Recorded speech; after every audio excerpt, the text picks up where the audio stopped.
When a mid-level strategist locks eyes with his untouchable CEO at a wedding reception, he expects nothing more than polite acknowledgement. But when she leans close during the ceremony and whispers 5 words that shatter every professional boundary, "Stop looking at the bride. Look at me," everything changes.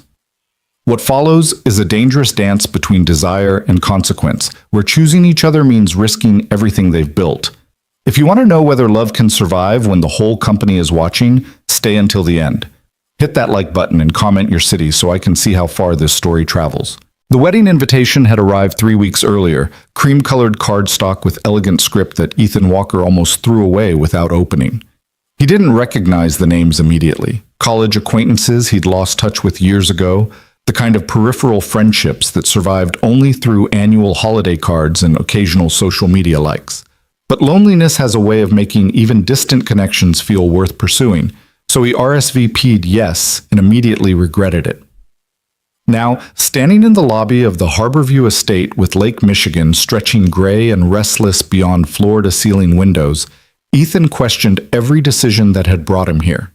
The venue was too elegant, the guests too polished, and his charcoal suit, perfectly acceptable for corporate meetings, suddenly felt inadequate among the sea of designer labels and confident sophistication that filled the space. He was 32 years old, unmarried, and increasingly aware that attending weddings alone was beginning to feel less like independence and more like evidence of some fundamental failing he couldn't quite name. "Ethan Walker?" He turned toward the voice, expecting one of the bride's cousins or perhaps a former classmate he'd forgotten. Instead, he found himself looking at Rachel Chen from the strategy department, her expression as surprised as his own. "Rachel, I didn't know you knew Amanda." "College roommate," Rachel said, gesturing with her champagne flute. "You?" "Study group sophomore year. We kept in touch, sort of." Ethan accepted a glass of champagne from a passing server, grateful for something to do with his hands. "I'm honestly surprised I made the cut for the invitation list." Rachel laughed, a genuine sound that cut through the formal atmosphere. "Amanda invites everyone. I think her guest list topped 300. It's like a networking event disguised as a wedding."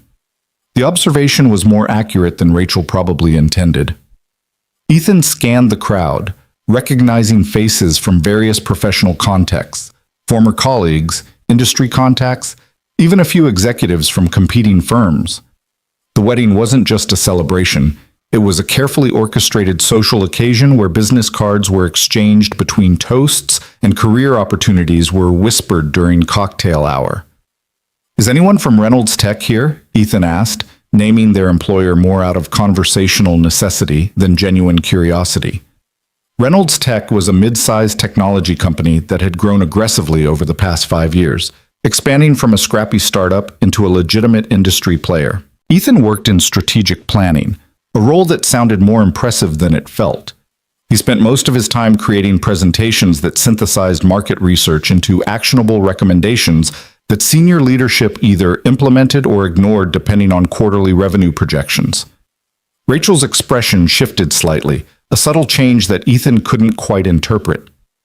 "Actually, yes, Claire's here." The name landed like a stone dropped into still water, sending ripples of discomfort through Ethan's chest. Claire Reynolds, the CEO, the woman whose vision had built Reynolds Tech from nothing, whose strategic brilliance was profiled in business magazines, whose presence in any room seemed to shift the atmospheric pressure. "Claire Reynolds is here?" Ethan repeated, trying to keep his voice neutral. "At this wedding?"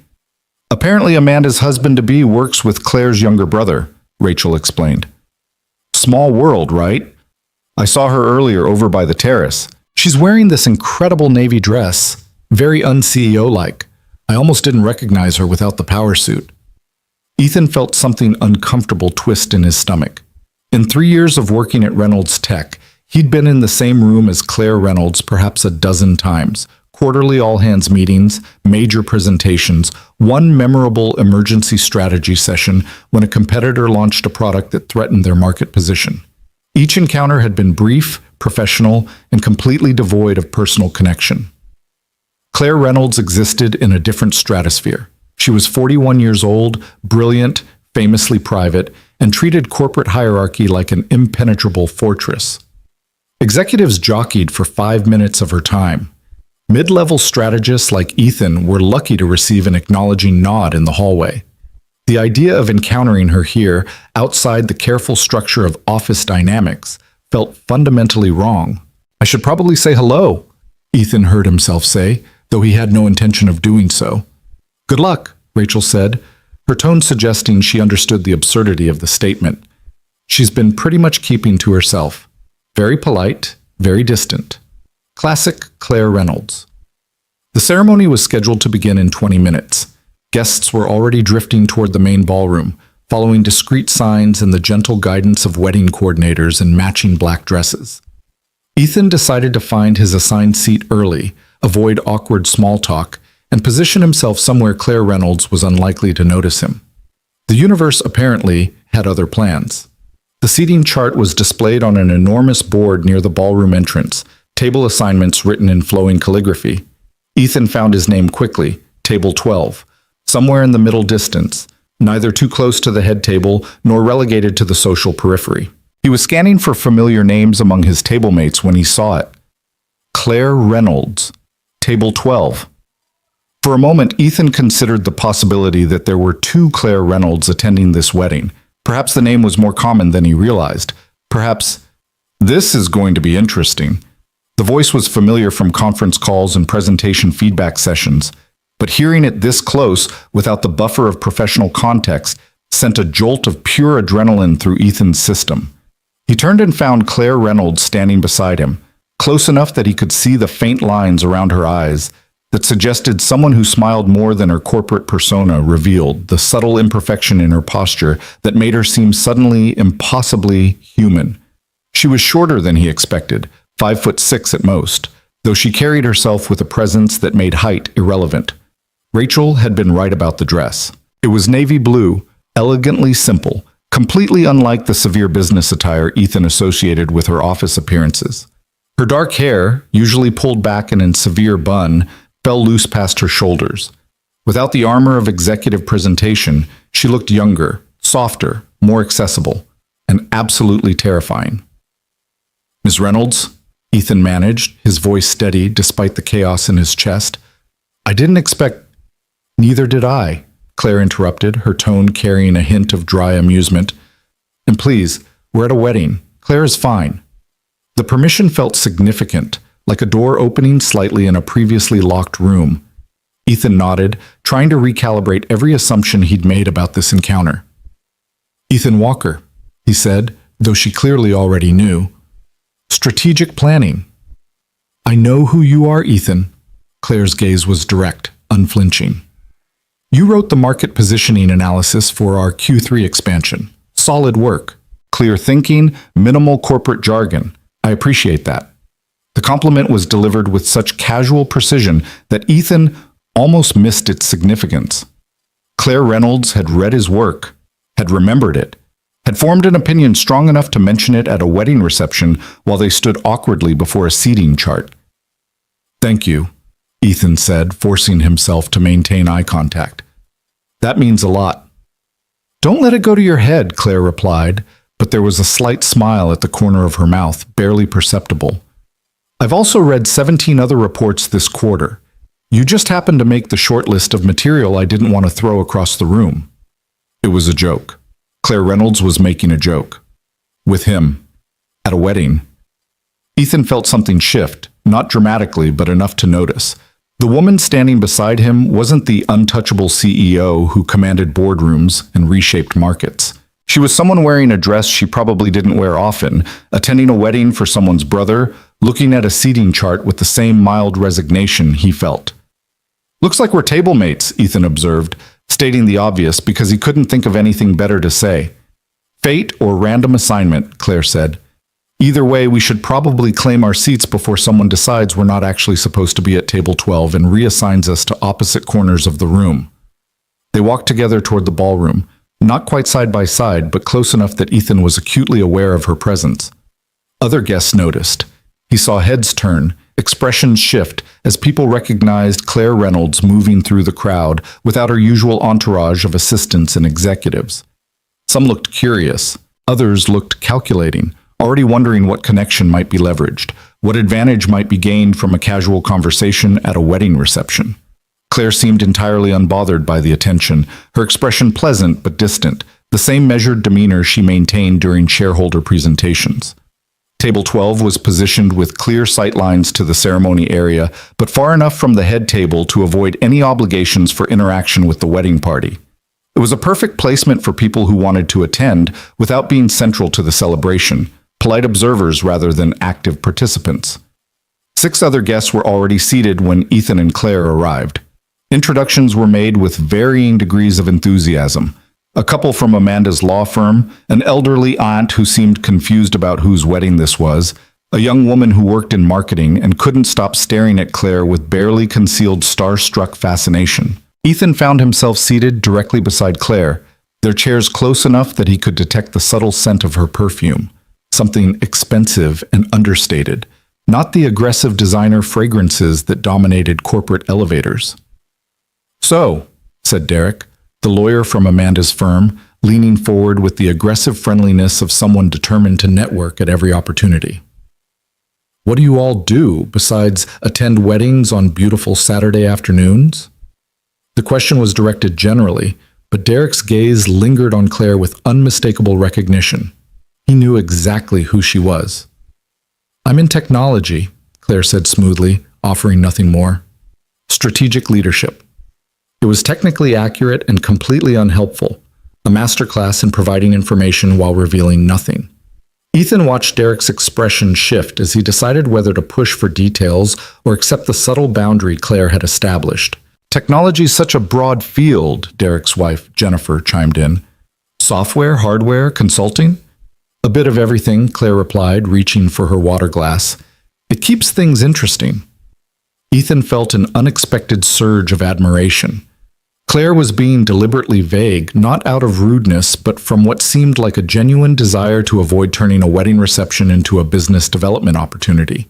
She'd come here to be a guest, not a CEO, and she was protecting that boundary with the same strategic precision she applied to quarterly planning sessions. "What about you, Ethan?" Jennifer asked, turning her attention to him with what felt like relief at having someone potentially more forthcoming. "I work in strategic planning," Ethan said. "Market analysis, competitive positioning, nothing glamorous." "For what company?" Before Ethan could answer, Claire spoke. "Same company as me, actually. Small world." The statement landed with perfect timing, redirecting the conversation while establishing a connection that would make further interrogation awkward. Derek and Jennifer exchanged a glance, clearly recalculating their approach, then mercifully turned their attention to the marketing professional who seemed eager to discuss her recent campaign launch. "Thank you," Ethan said quietly, leaning slightly toward Claire. "I wasn't sure how to handle that without either lying or making things weird." "People at weddings always want to talk about work," Claire replied, her voice low enough that only Ethan could hear. "It's safer than discussing relationships or politics. But sometimes you just want to eat overpriced chicken and watch 2 people promise forever without conducting business development." The observation was so unexpectedly honest that Ethan found himself smiling. "Is that what we're doing? Eating overpriced chicken and avoiding business development?" "That's my plan," Claire said. "What's yours?" The question felt significant, weighted with implications Ethan couldn't fully process. What was his plan? He'd come to this wedding because loneliness had made an obligation feel like an opportunity. He'd expected to feel awkward and out of place, to leave early with a headache and the renewed conviction that weddings were designed for coupled people who enjoyed public displays of commitment. He hadn't expected to be sitting beside Claire Reynolds, having the most genuine conversation he'd had in months. "My plan is to not embarrass myself," Ethan said honestly. "So far, I'm cautiously optimistic." Claire's smile was barely visible, but it was real. "You're doing fine, Ethan. Better than fine, actually. You haven't tried to pitch me a project idea or ask about job opportunities. That puts you ahead of approximately 90% of people who recognize me outside the office." "Is that what usually happens?" "Without fail. I can't go to the grocery store without someone asking about our hiring timeline or suggesting I invest in their startup idea." "That sounds exhausting." "It is," Claire admitted. "Which is why I almost didn't come today. I knew people would recognize me. I knew conversations would turn into networking opportunities disguised as small talk. But Amanda's fiancé is my brother's best friend, and family obligations have weight. Even for CEOs? Especially for CEOs.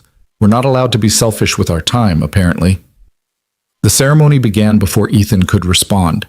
The lights dimmed slightly, music swelled from hidden speakers, and the crowd settled into expectant silence. Ethan watched as the wedding party processed down the aisle with practiced precision, bridesmaids in dusty rows, groomsmen in charcoal suits, a flower girl who dropped petals with solemn concentration. Then Amanda appeared at the far end of the aisle, beautiful in white lace, her father's arm steady beside her. The crowd rose in unison, the traditional gesture of respect and celebration. Ethan stood with everyone else, his attention drawn to the bride's expression as she walked toward her future husband.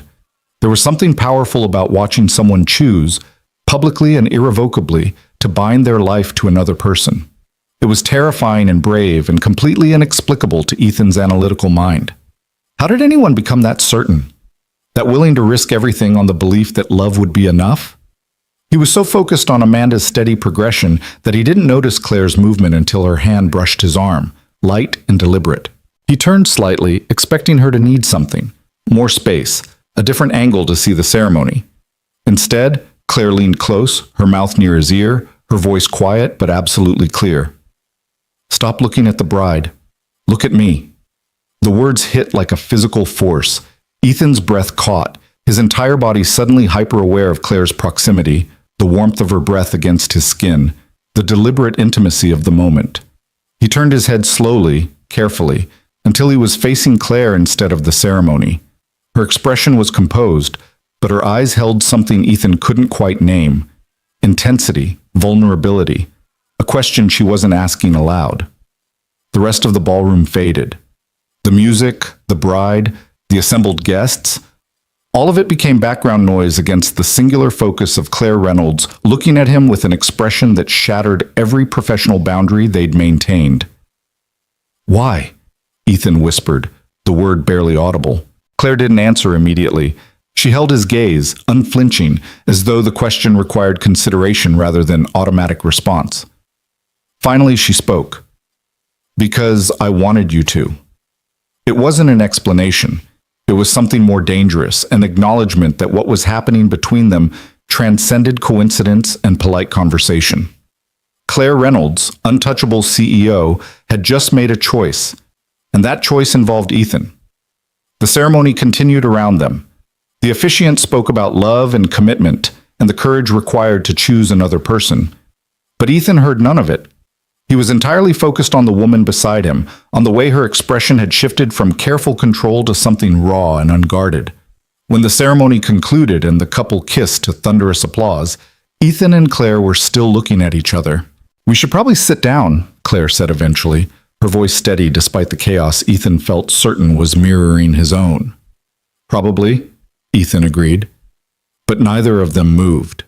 The reception that followed was a blur of standard wedding rituals, toasts and first dances and dinner courses that appeared and disappeared with clockwork precision. Ethan participated automatically, laughing at appropriate moments, applauding when expected, maintaining conversation with their table mates about topics he'd forget immediately.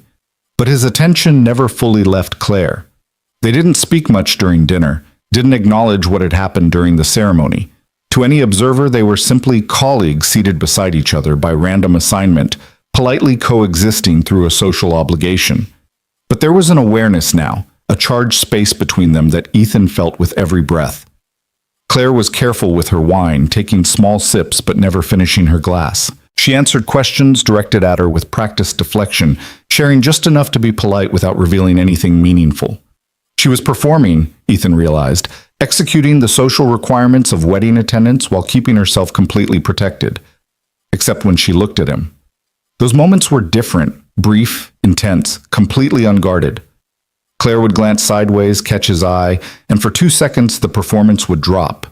Ethan would see something real, curiosity, uncertainty, desire, before the mask returned and Claire turned back to whatever conversation demanded her attention. It was intoxicating and terrifying in equal measure. When dinner concluded and the dance floor opened, Their table mates dispersed with varying degrees of enthusiasm. Derek and Jennifer claimed they needed to greet the bride. The elderly aunt was escorted away by a patient nephew. The marketing professional disappeared toward the bar. Ethan and Claire remained seated alone at table 12 while celebration continued around them. "I should probably leave," Claire said, but she didn't stand. "I've fulfilled my obligation. Made an appearance, ate the chicken, stayed through the toasts. No one would judge me for leaving early." "But you're not leaving," Ethan observed. "No," Claire agreed, "I'm not." "Why not?"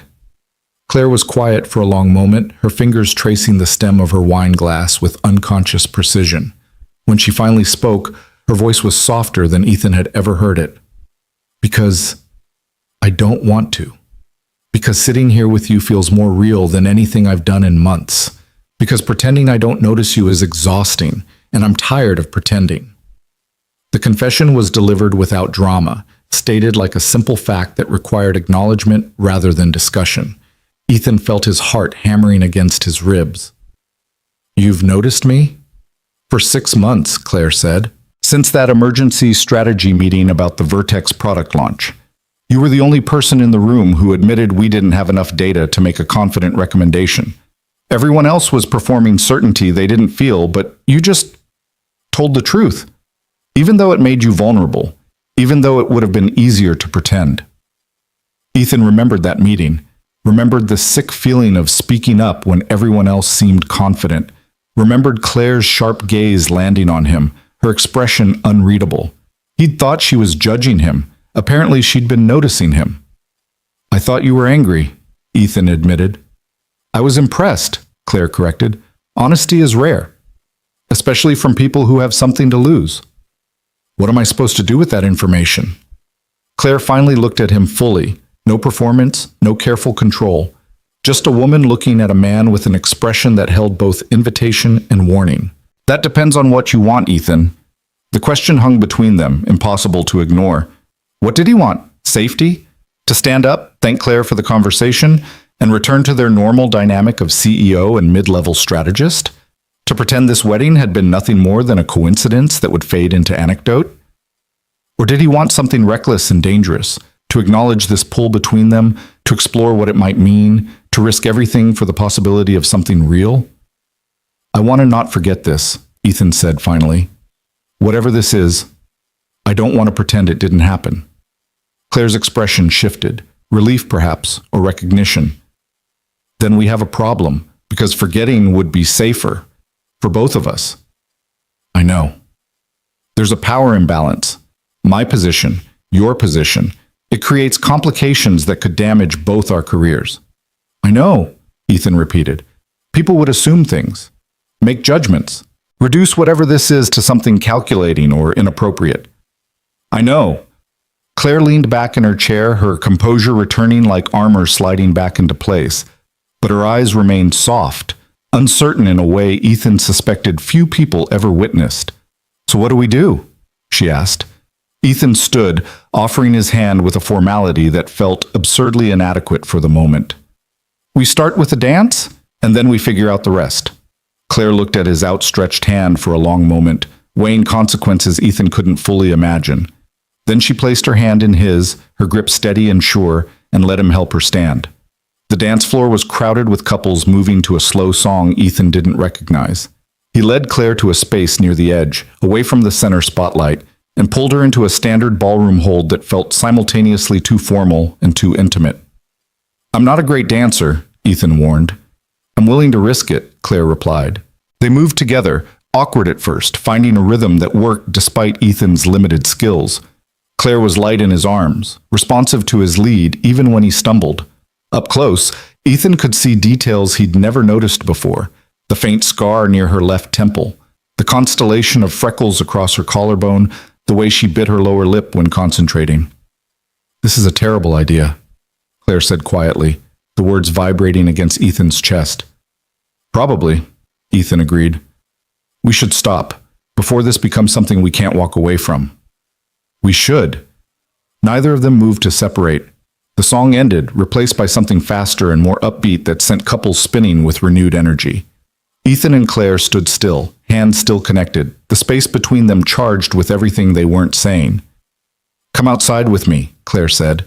It wasn't quite a request, wasn't quite a command. "Just for a few minutes.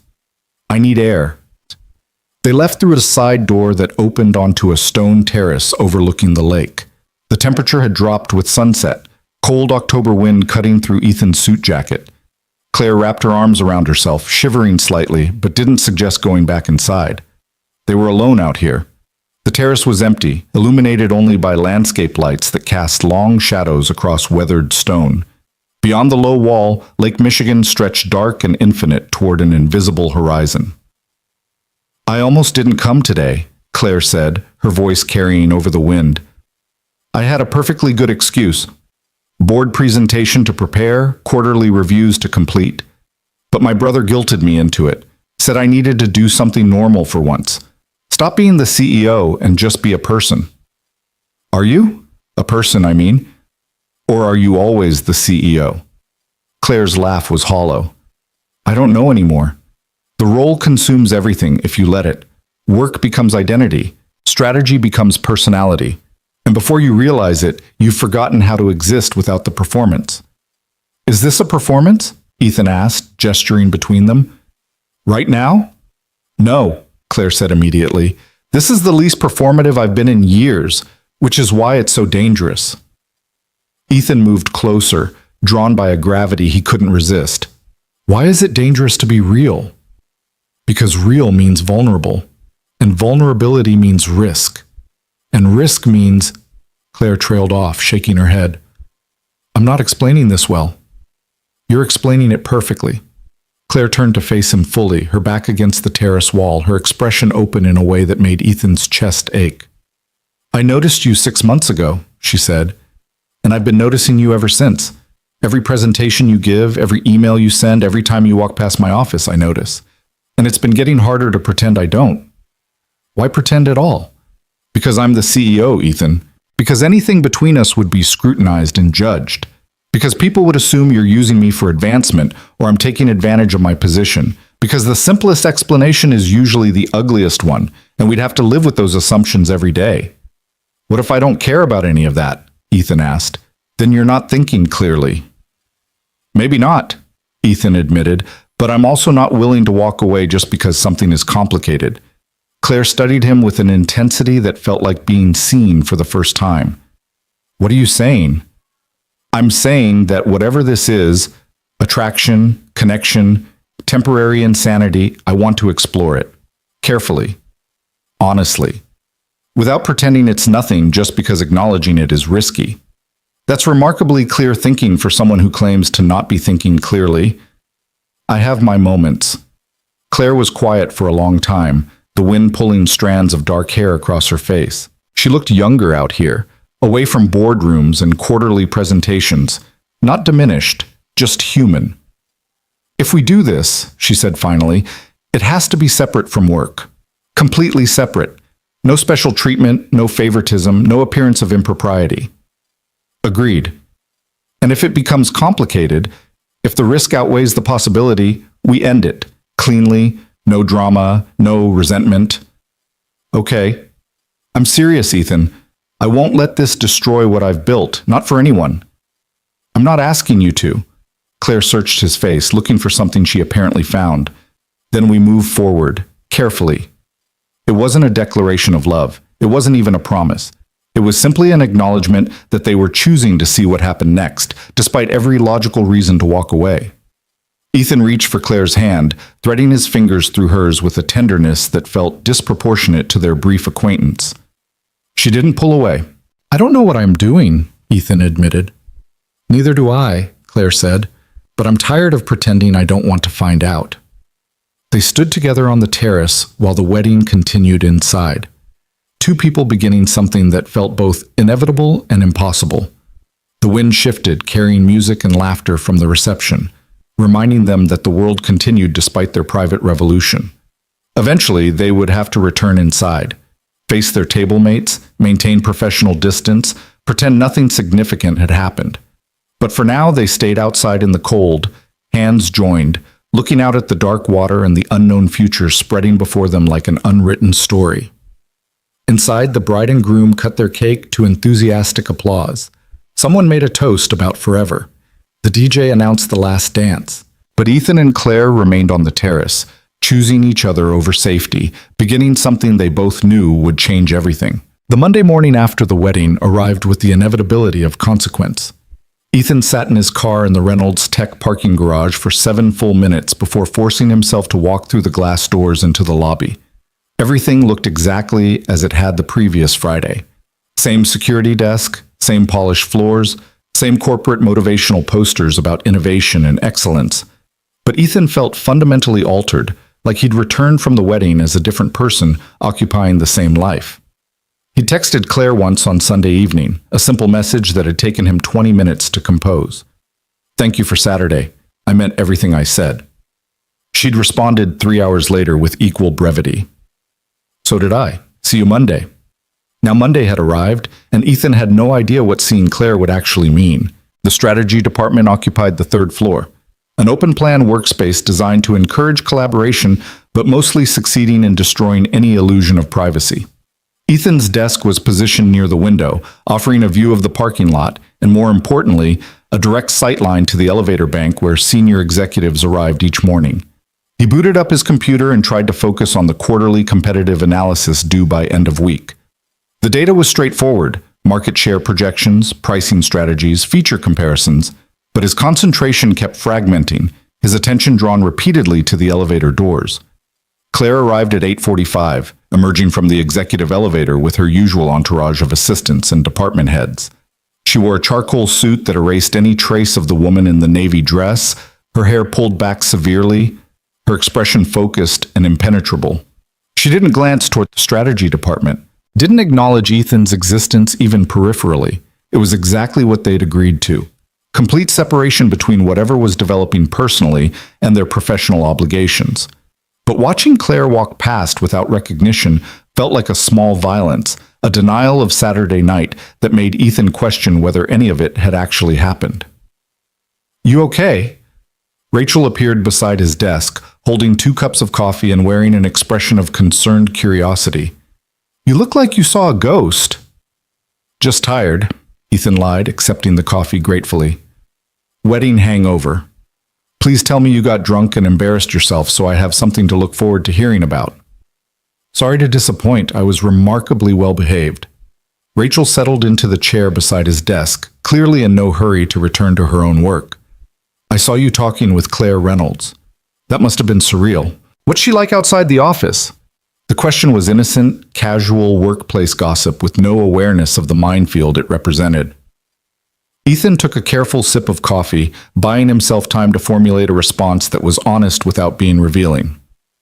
"Professional," he said finally. "We talked about work mostly. Nothing particularly interesting."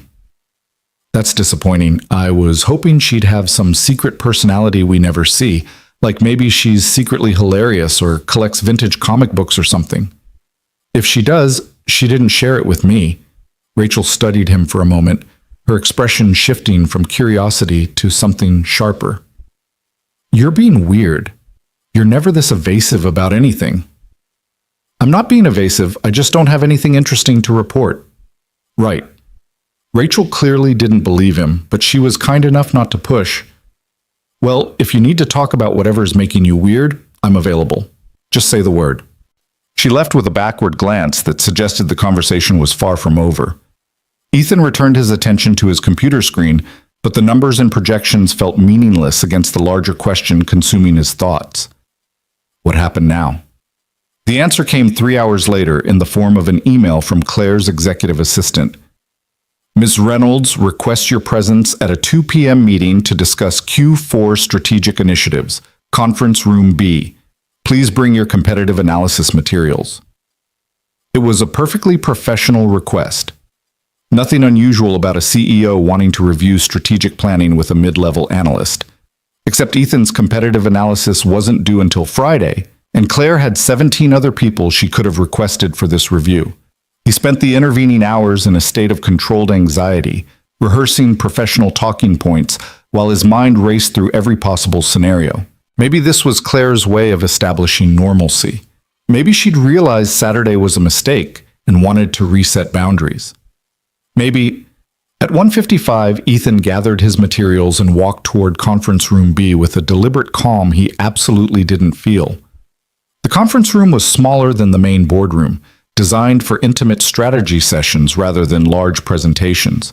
Floor-to-ceiling windows overlooked downtown, and the afternoon sunlight created geometric patterns across the polished table.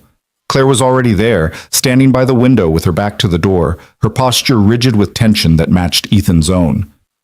"Close the door," she said without turning around. Ethan obeyed, the soft click of the latch somehow final and significant. Claire turned to face him, and Ethan saw immediately that the CEO persona had cracked slightly. Her expression wasn't quite as controlled as it had been in the hallway, her eyes holding something uncertain and human. "This is harder than I expected," Claire said without preamble. "Seeing you this morning and pretending Saturday didn't happen, acting like you're just another employee."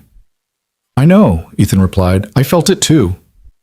I've been doing this for 12 years, building walls between personal and professional, never letting anyone close enough to matter. And it's worked. It's kept things simple, kept me focused." Claire moved away from the window, closer to where Ethan stood. "But now I can't stop thinking about you. And that's a problem." "Why is it a problem?" "Because thinking about you means I'm distracted during presentations. I'm rereading emails you send looking for subtext that probably isn't there.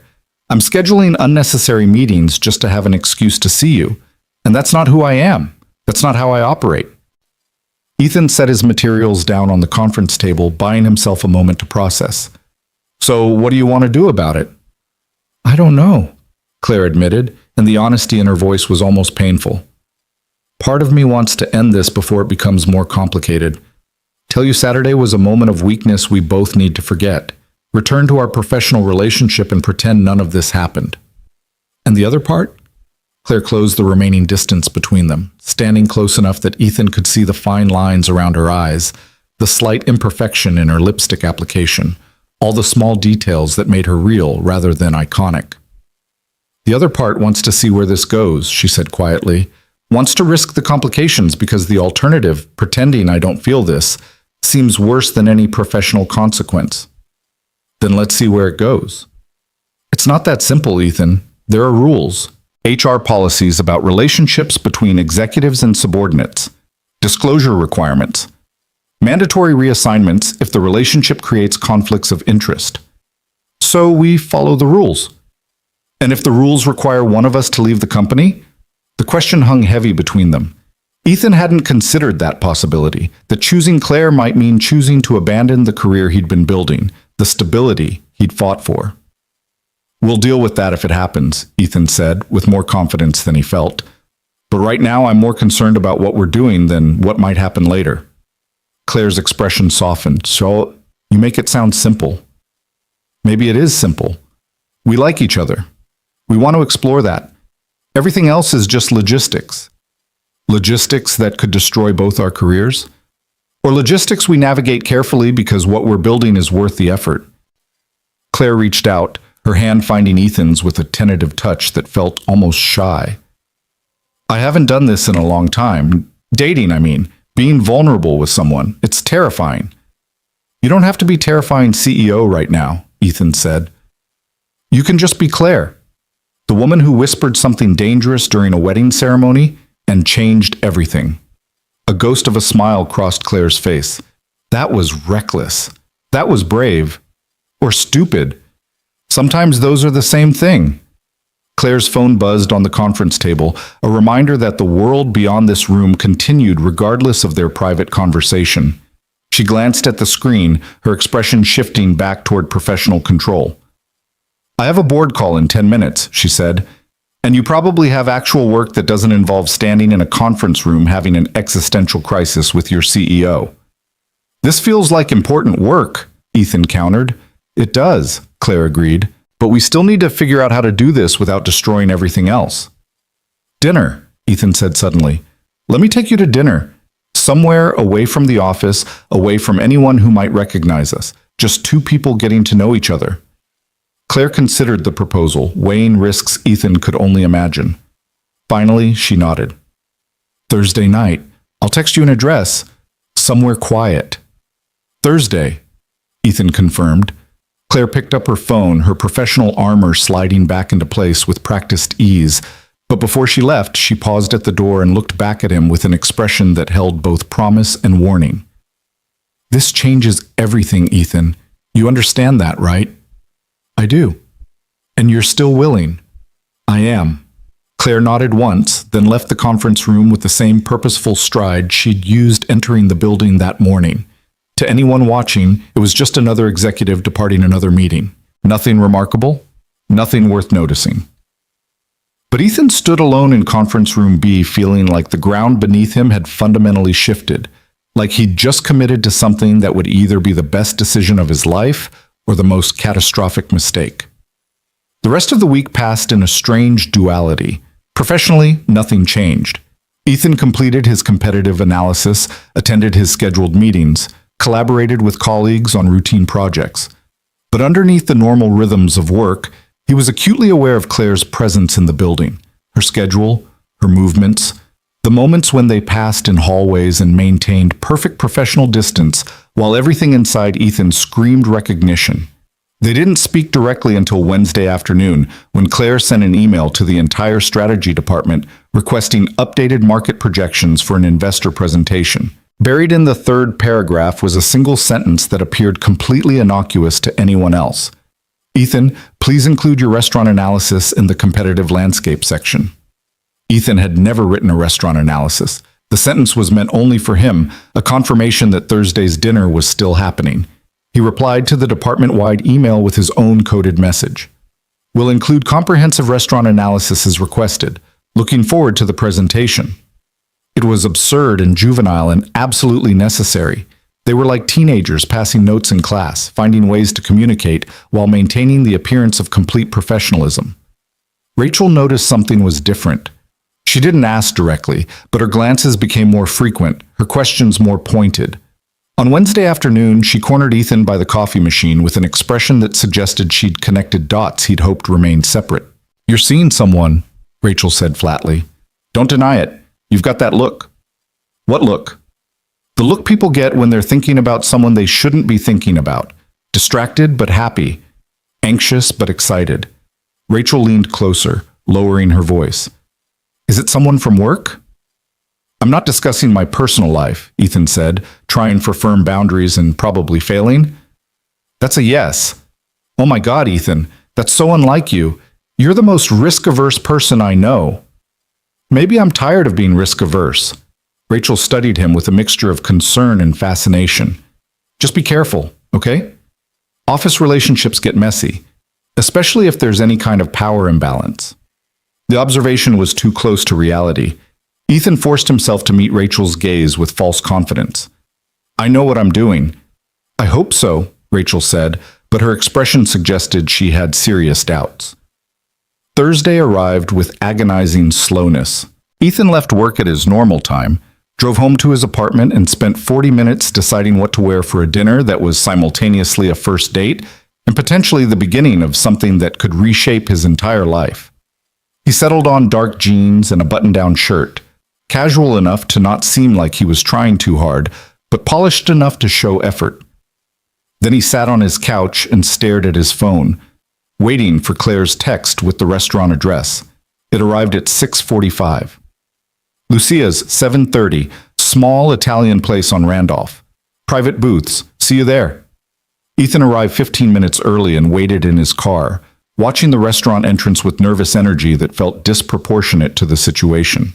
This was just dinner, just two people having a meal together, nothing momentous or life-changing, except it absolutely was. Claire arrived at exactly 7:30, pulling up in a nondescript sedan that was nothing like the sleek executive vehicle Ethan associated with her professional life. She'd changed from her work clothes into dark slacks and a cream sweater, her hair loose around her shoulders. She looked beautiful and nervous, and completely unlike the untouchable CEO who commanded boardrooms. Ethan got out of his car and met her on the sidewalk. For a moment, they just looked at each other, the awkwardness of transition between work colleagues and something more hanging between them like a question neither knew how to answer. Hi, Claire said finally. Hi, Ethan replied. This is weird, isn't it? Incredibly weird. Claire smiled, some of the tension easing from her shoulders. Good, I was worried it was just me. Lucia's was exactly as advertised. A small Italian restaurant with dim lighting, high-backed booths that offered genuine privacy, and the kind of intimate atmosphere that suggested the owners understood their clientele valued discretion. The hostess led them to a corner booth without comment, provided menus, and disappeared with professional efficiency. Ethan and Claire sat across from each other, the table between them both barrier and bridge. I almost canceled 3 times today, Claire admitted, fidgeting with her napkin. Came up with perfectly reasonable excuses. Emergency board meeting, last-minute investor call, sudden onset plague. What stopped you? The realization that I wanted to be here more than I wanted to protect myself, which is terrifying, honestly. We can still leave, Ethan offered. Walk away right now. Go back to being just colleagues. Do you want that? No, Ethan said honestly. But I want you to feel safe. Claire's expression softened. I don't think I've felt truly safe in years, but I feel honest right now, and that's something. They ordered wine and pasta, making small talk about neutral topics while they calibrated this new dynamic. Claire asked about Ethan's background, where he grew up, what led him to strategy work, whether he'd always been this thoughtful or if it was a learned skill. Ethan answered honestly, sharing details about his middle-class upbringing in Ohio, his business degree from a state university, his slow climb up the corporate ladder through competence rather than connections. It wasn't a dramatic story. No rags to riches narrative or against all odds triumph, just the ordinary path of someone who worked hard and hoped it would be enough. What about you? Ethan asked when the conversation naturally shifted. How does someone become Claire Reynolds, CEO? Claire took a slow sip of wine, considering her response. The same way anyone becomes anything. A combination of preparation, opportunity, and refusing to accept limitations other people tried to impose. That sounds like a rehearsed answer. It is, Claire admitted. I've given versions of that response in probably 50 interviews. The real answer is more complicated and less inspiring. I want the real answer. Claire was quiet for a moment, her fingers tracing the stem of her wine glass with unconscious precision. I started Reynolds Tech because I was angry. I'd spent 10 years in corporate environments being told I was too aggressive, too direct, too unwilling to play politics. I got passed over for promotions in favor of less qualified men who knew how to perform confidence without actually delivering results. And I got tired of fighting systems that were designed to keep me in my place. So you built your own system. I built something better, Claire corrected. A company where competence mattered more than performance, where strategic thinking was valued over corporate theater, where people could be direct without being penalized for it. She paused, her expression turning wry. Of course, building that company required me to become exactly the kind of controlled strategic performer I'd hated in my previous roles. The irony isn't lost on me. You don't seem like a performer to me. That's because you're seeing me without the armor. Most people don't get that privilege. Why do I? Claire met his gaze directly, unflinching. Because when you spoke up in that emergency meeting 6 months ago, you reminded me why I built this company in the first place. You told the truth even when it made you vulnerable. You prioritized accuracy over self-preservation, and I thought that's what I wanted to create, people who care more about being right than looking right. And now you're having dinner with me. And now I'm having dinner with you, Claire confirmed, which is either the best decision I've made in years or a catastrophic lapse in judgment. Time will tell. Their food arrived, interrupting the conversation, but not the underlying current of connection flowing between them. They ate and talked, the conversation moving easily from professional philosophy to personal preferences, favorite books, worst travel experiences, the specific kind of exhaustion that came from pretending to be fine when you weren't. Claire was funny, Ethan discovered, not in an obvious way, but with a dry wit that emerged unexpectedly, catching him off guard and making him laugh in ways that felt genuine and unguarded. I can't remember the last time I did this, Claire said as dessert arrived, tiramisu they'd agreed to share, despite both claiming to be too full. Just sat and talked with someone without an agenda, without strategy or purpose beyond enjoying the conversation. How does it feel? Strange, wonderful, slightly terrifying. Claire took a small bite of tiramisu, her expression thoughtful. I've built my entire adult life around control, controlling outcomes, controlling perceptions, controlling my own emotional responses. And sitting here with you, I feel completely out of control, like I'm free-falling without knowing where I'll land. Is that a bad thing? I don't know yet, Claire said honestly. Ask me when we land. They stayed at the restaurant until the staff began dimming lights and setting chairs on tables, subtle indicators that closing time had arrived. Ethan paid the bill over Claire's mild protests, and they walked out into the cold October night with no clear plan for what happened next. I parked around the corner, Claire said, gesturing vaguely toward a side street. I'll walk you, Ethan offered. They walked slowly, neither eager for the evening to end. The street was quiet. Most businesses already closed, the downtown area settling into that strange emptiness that comes after business hours, but before late-night crowds emerge. When they reached Claire's car, she turned to face him with an expression that held both certainty and question. I want to see you again, she said, not just in conference rooms and hallways. Actually see you, is that something you want? Yes, Ethan replied without hesitation. Even knowing all the complications? The risks? Especially knowing the complications and risks. Claire stepped closer, closing the distance between them until Ethan could feel the warmth of her breath in the cold air. Then we do this carefully. We keep work separate. We don't give anyone reason to question our professionalism, and we figure out how to build something real without destroying everything else. Agreed. Claire rose onto her toes and kissed him, a brief touch of lips that held both promise and restraint. When she pulled back, her expression was softer than Ethan had ever seen it.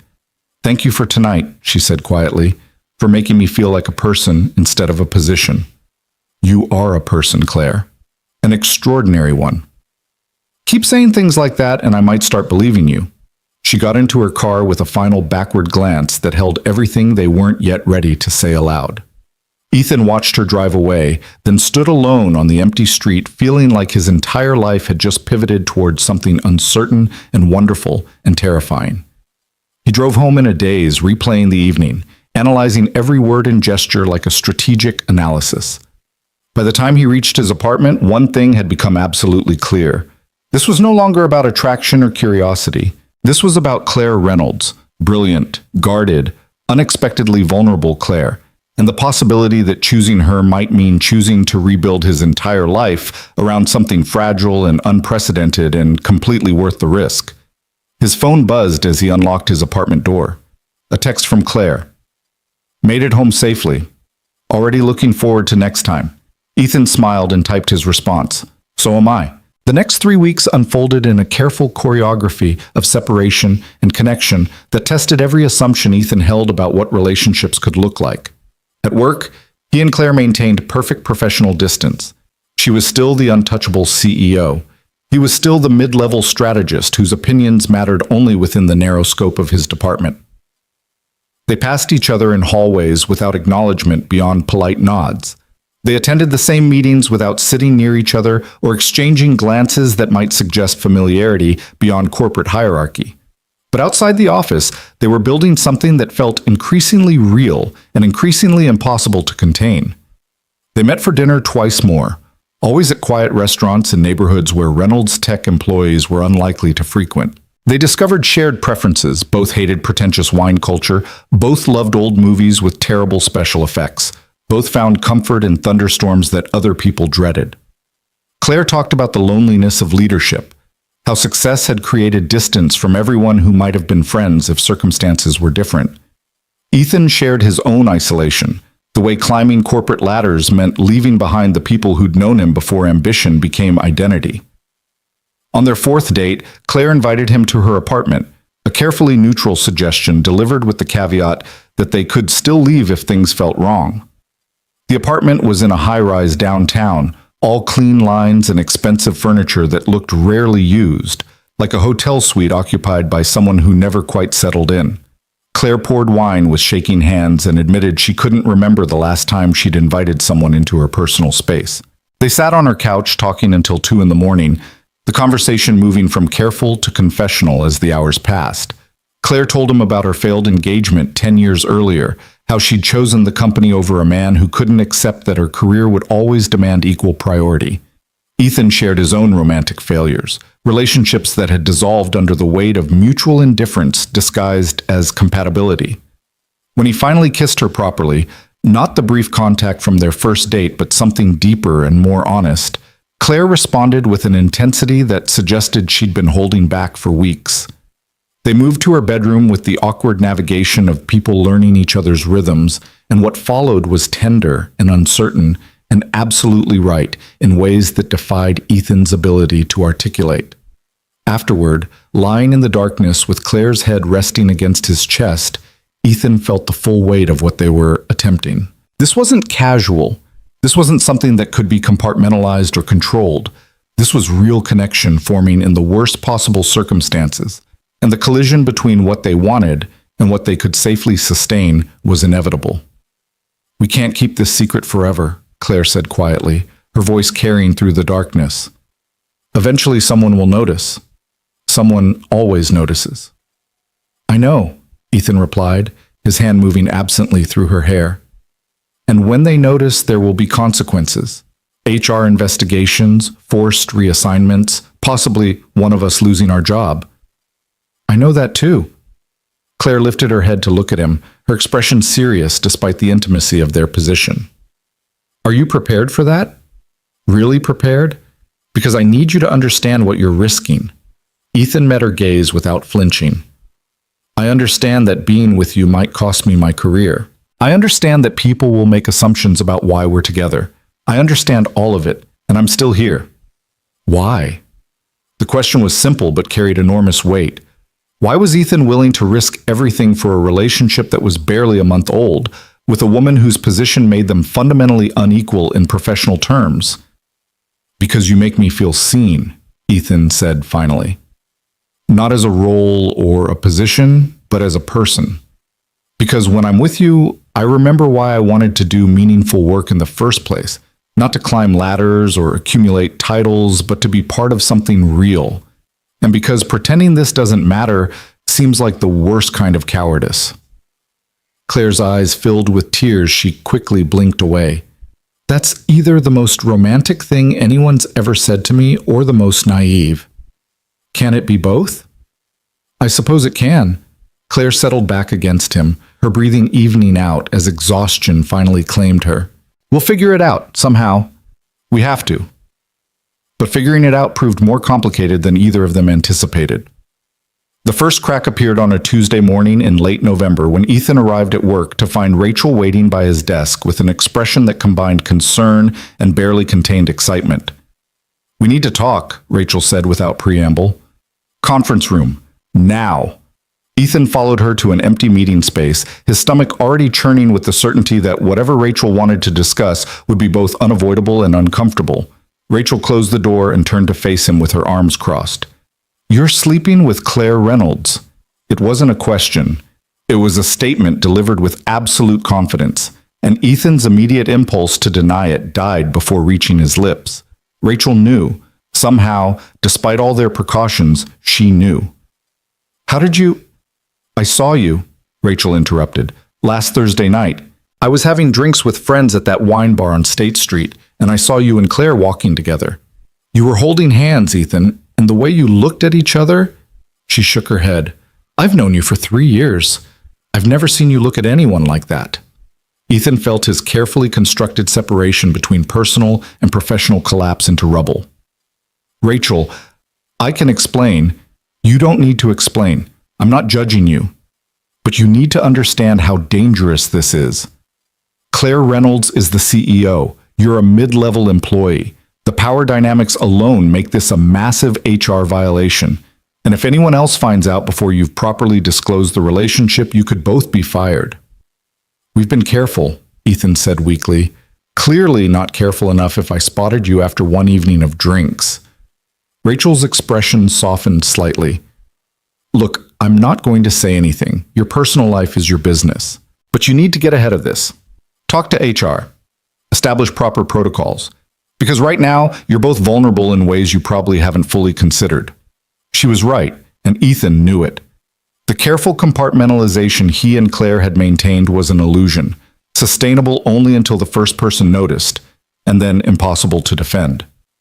I'll talk to Claire, Ethan said. We'll figure out what to do. Do it soon, Rachel advised, because secrets like this don't stay secret, and the longer you wait, the worse the fallout will be. Ethan texted Claire immediately after Rachel left, a simple message that conveyed urgency without details. We need to talk, tonight. Important. Her response came 30 minutes later. My place, 7 p.m. The workday passed in agonizing slow motion. Ethan tried to focus on his assignments but kept circling back to Rachel's warning and the implications of exposure. They'd been so careful about public spaces, about maintaining distance at work, about never giving anyone reason to suspect, but careful wasn't enough when one chance sighting could unravel everything. Claire opened her apartment door looking exhausted, still wearing her work clothes, her hair escaping from its usual severe arrangement. What happened? Ethan stepped inside and delivered the news without preamble. Rachel saw us last Thursday. She knows we're together. Claire's face went pale, her composure cracking visibly. Did she say anything to anyone else? No, she came to me directly, warned me about the risks, told me we need to disclose to HR before someone else does. She's right. Claire moved to her couch and sat heavily, her professional armor completely abandoned. This was inevitable. I knew it was inevitable. I just hoped we'd have more time. Ethan sat beside her, taking her hand with a gentleness that felt inadequate for the moment. So what do we do? We disclose, Claire said flatly. Tomorrow. We go to HR together and formally acknowledge the relationship. They'll conduct an investigation to ensure there's no favoritism or conflicts of interest. And then they'll likely recommend reassignment for one of us. Reassignment where? Different department, different reporting structure. Somewhere that eliminates the direct power imbalance. Claire's voice was steady, but her hand trembled in Ethan's grip. The board will probably insist on it. They'll frame it as protecting the company from liability, but what they're really doing is protecting themselves from the appearance of impropriety. And if we refuse? Then one of us gets terminated. Probably me, despite being the CEO. The board can vote to remove me if they believe my judgment is compromised, or if I'm creating legal exposure for the company. The reality of what they faced settled over them like a weight. This wasn't just about inconvenience or temporary complications. This was about fundamental threats to everything they'd individually built. Claire's company, Ethan's career, the professional identities they'd both spent years constructing. I'm sorry, Ethan said quietly. I never meant for this to put you in danger. Claire turned to look at him, her expression fierce despite the fear Ethan could see beneath it. Don't apologize for this. Don't apologize for us. We both made choices. We both knew the risks, and I would make the same choices again. Even knowing it might cost you the company? Even then. Claire moved closer, her free hand coming up to touch his face with startling tenderness. I've spent 12 years building Reynolds Tech. It's my legacy, my proof that I could create something better than the systems that tried to limit me. But it's also become my prison. And you, being with you, you remind me that I'm more than just what I've built. That I'm allowed to want things that have nothing to do with quarterly earnings or market positioning. What if we lose everything? Then we lose everything. But at least we'll lose it together, making choices we can live with rather than sacrifices that slowly destroy us from the inside. They sat in silence for a long moment, hands joined, facing an uncertain future with nothing but each other and a determination to not let fear make their decisions for them. Tomorrow morning, Claire said finally, 9 a.m., we'll go to HR together and disclose everything. No hiding, no minimizing. Complete transparency about the relationship and the timeline. And then we deal with whatever comes next. And then we deal with whatever comes next, Claire agreed. That night, Ethan stayed at Claire's apartment, and they talked until dawn about possibilities and contingencies.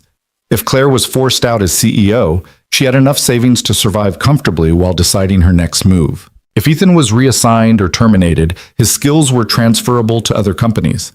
They weren't helpless. They weren't without options. But the prospect of losing what they'd built, both individually and together, was terrifying in ways neither wanted to fully acknowledge. When morning arrived, they dressed in silence, the weight of what they were about to do hanging between them like a physical presence. Claire wore her most severe business suit, armor for a battle she couldn't avoid. Ethan chose clothes that projected competence and seriousness, though he doubted his wardrobe choices would matter in the slightest. They drove to the office separately, maintaining the illusion of professional distance one final time. Ethan arrived first and waited in the parking garage, watching for Claire's car with a mixture of dread and determination. She pulled in at 8:45, emerging from her vehicle with the same controlled composure she always displayed at work. But when she saw Ethan waiting, her expression softened momentarily, a brief acknowledgement of shared purpose before the performance resumed. They walked into the building together, side by side, no longer hiding. Several employees noticed, expressions shifting from surprise to curiosity as Claire Reynolds and a mid-level strategist crossed the lobby in obvious coordination. The HR department occupied a suite on the fourth floor, deliberately positioned away from main work areas to provide privacy for difficult conversations. Claire and Ethan entered together, and the receptionist's eyes widened slightly before professional neutrality reasserted itself. "We need to speak with Director Morrison," Claire said calmly. "It's urgent." Sarah Morrison was Reynolds Tech's HR director, a woman in her 50s who'd built a reputation for fairness and discretion. She emerged from her office within minutes, her expression carefully neutral as she took in the unusual pairing of CEO and employee requesting an emergency meeting. "Of course," Sarah said. "Please, come in." Her office was designed for difficult conversations. Comfortable chairs, soft lighting, a tissue box positioned within easy reach. Sarah gestured for them to sit, then settled behind her desk with the patient demeanor of someone who'd heard every possible workplace confession. "What can I help you with today?" Sarah asked, though her expression suggested she'd already formed suspicions. Claire sat with perfect posture, her hands folded in her lap, every inch the professional executive, even as she prepared to disclose information that could destroy her position. "Ethan Walker and I are in a personal relationship. We're here to formally disclose that relationship and request guidance on appropriate next steps." Sarah's expression didn't change, but Ethan saw her shoulders tense slightly. "I see. How long has this relationship been ongoing?" "Approximately 6 weeks," Claire replied. "We met outside of work at a wedding reception and began seeing each other personally shortly after. We've maintained complete professional boundaries at the office and have ensured that there's been no favoritism or special treatment in work matters. Has there been any exchange of benefits, promotions, assignments, access to confidential information?" "No," Ethan interjected. "Our relationship has been entirely separate from work. I haven't received any preferential treatment, and Claire hasn't shared any information with me that isn't already available to other employees at my level." Sarah made notes on a legal pad, her expression unreadable. "You understand that relationships between executives and subordinate employees create potential conflicts of interest and expose the company to liability concerns?" "We do," Claire said, "which is why we're disclosing now, before the relationship becomes known through other channels. We want to be transparent and work within company policies to address any concerns." "The company policy is clear," Sarah said, her tone sympathetic but firm. "Romantic relationships between employees with direct or indirect reporting relationships must be disclosed immediately. Once disclosed, the company conducts an investigation to determine if any conflicts of interest exist or if any policies have been violated. Following the investigation, remedial actions are typically recommended to eliminate the power imbalance." "Remedial actions meaning reassignment," Claire stated rather than asked. "Typically, yes. One party would need to be moved to a different department or reporting structure that eliminates the supervisory relationship." Ethan felt his stomach drop. "And if that's not possible? If there's no comparable position available?" Sarah's expression became genuinely sympathetic. "Then we explore other options. Voluntary departure with appropriate severance. Transfer to a subsidiary or partner company. In extreme cases, termination if the conflict cannot be resolved, and the employee refuses other remedies. The clinical language couldn't disguise the brutal reality. One of them would have to leave. There was no scenario where both Claire and Ethan kept their current positions and continued their relationship. "How long does the investigation typically take?" Claire asked. 2 to 3 weeks, depending on the complexity. We'll need to interview both of you separately, review any relevant communications or interactions, and assess whether any policies have been violated. Sarah paused, then added quietly, "Ms. Reynolds, I need to inform you that the board will be notified of this disclosure. Given your position as CEO, they'll want to be involved in determining appropriate remedies." Claire's jaw tightened almost imperceptibly. "I understand. Is there anything else you need to disclose at this time?" "No," Claire said. "We've been completely transparent about the nature and duration of the relationship." Sarah nodded, making a final note. "Then I'll begin the formal investigation process today. You'll each receive interview requests within the next 48 hours. In the meantime, I strongly recommend maintaining professional distance at work and refraining from any interactions that could be perceived as favoritism." They were being dismissed. Ethan and Claire stood simultaneously, and Sarah walked them to the door with the careful courtesy of someone managing an explosive situation. "For what it's worth," Sarah said quietly as they prepared to leave, "I appreciate your transparency. Many people in your position would have tried to hide the relationship until forced to disclose. Coming forward voluntarily demonstrates integrity." "Thank you," Claire replied, though her expression suggested the compliment provided little comfort. They left HR together and rode the elevator down in heavy silence. When the doors opened on the 3rd floor, Ethan's floor, Claire finally spoke. "Go to work," she said softly. "Try to maintain normalcy. We knew this was coming." "What are you going to do?" "Call the board chair. Get ahead of the notification from HR. Start preparing for whatever fight comes next." Claire's expression was resolute, her CEO armor fully restored.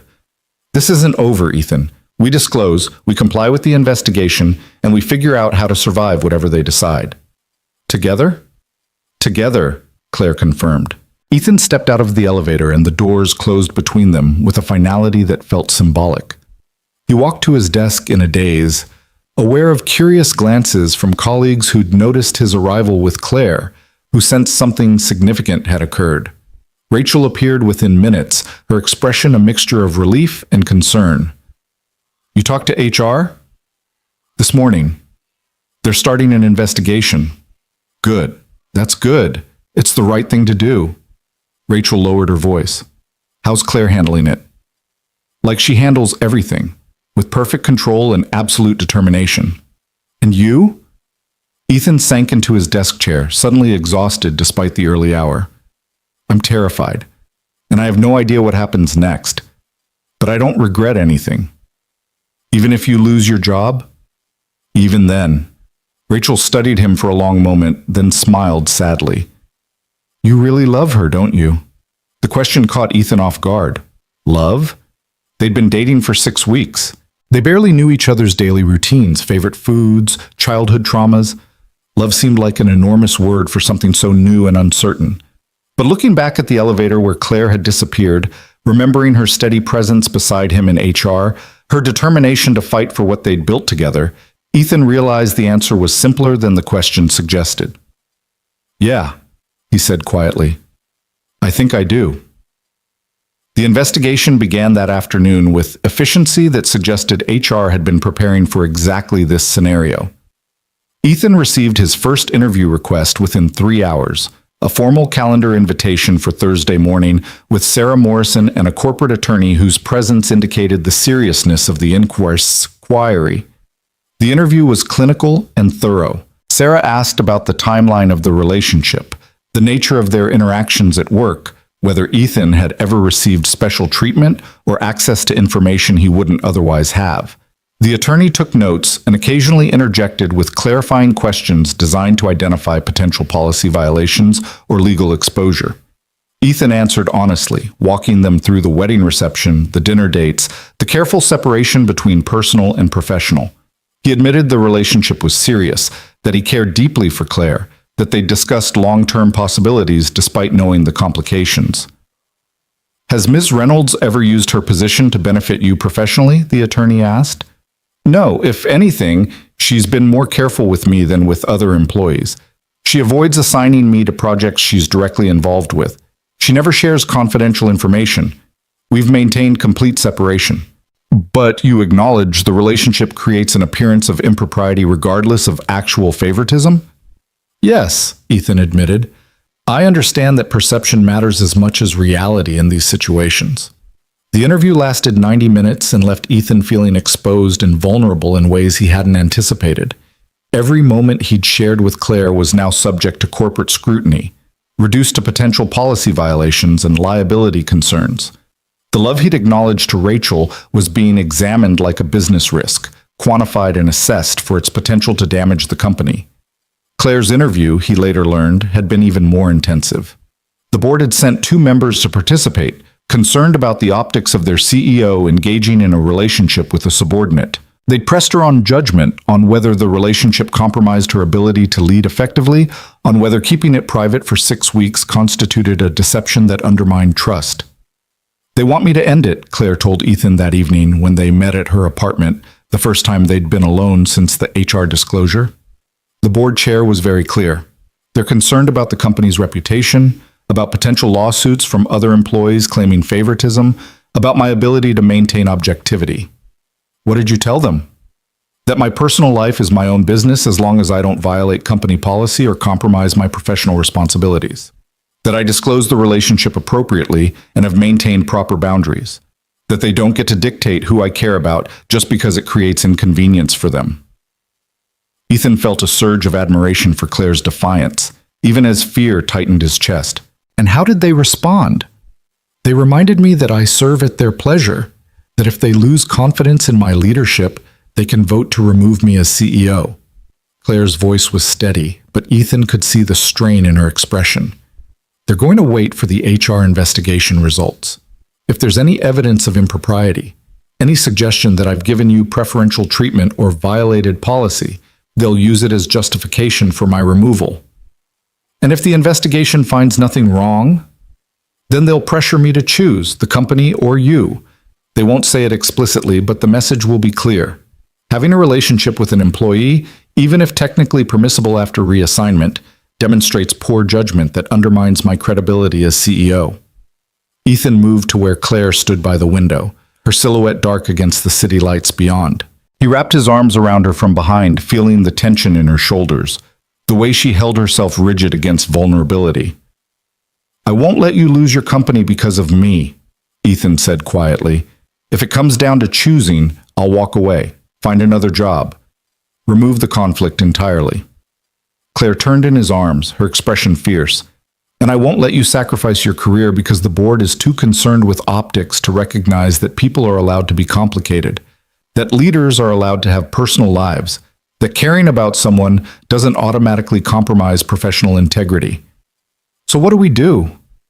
We wait for the investigation to conclude.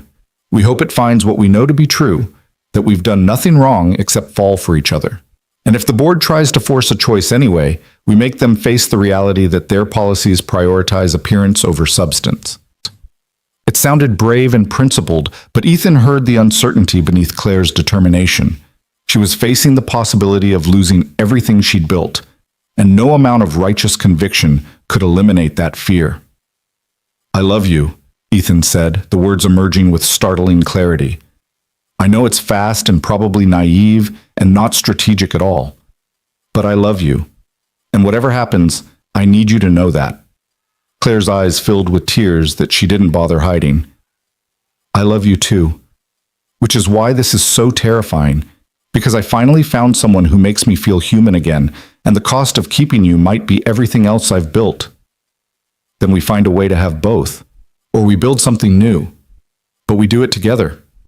They held each other in the gathering darkness, 2 people caught between what they wanted and what the world insisted they were allowed to have, making promises neither could guarantee but both desperately needed to believe. The investigation lasted exactly 17 days, though to Ethan, it felt like 17 years compressed into a nightmare of waiting and uncertainty. Every morning he arrived at work wondering if this would be the day HR delivered their verdict. Every afternoon, Claire sent him brief, carefully worded texts that provided updates without revealing anything that could later be used against them. The board had assigned outside counsel to review the investigation findings. Sarah Morrison was being thorough to the point of obsession, interviewing not just Ethan and Claire, but colleagues who might have witnessed their interactions, analyzing email patterns for evidence of favoritism, reviewing every project assignment Ethan had received since the relationship began. The scrutiny was suffocating. Ethan felt colleagues watching him differently, conversations stopping when he entered rooms, curious glances that suggested the rumor mill had already convicted him of impropriety regardless of what the investigation might conclude. Rachel remained supportive but cautious, offering friendship while maintaining enough distance to protect her own position. Other colleagues simply avoided him entirely, unwilling to risk association with someone whose career might soon implode spectacularly. Claire had it worse. The business press had somehow caught wind of an internal HR investigation involving the CEO, and while they lacked specific details, speculation ran rampant.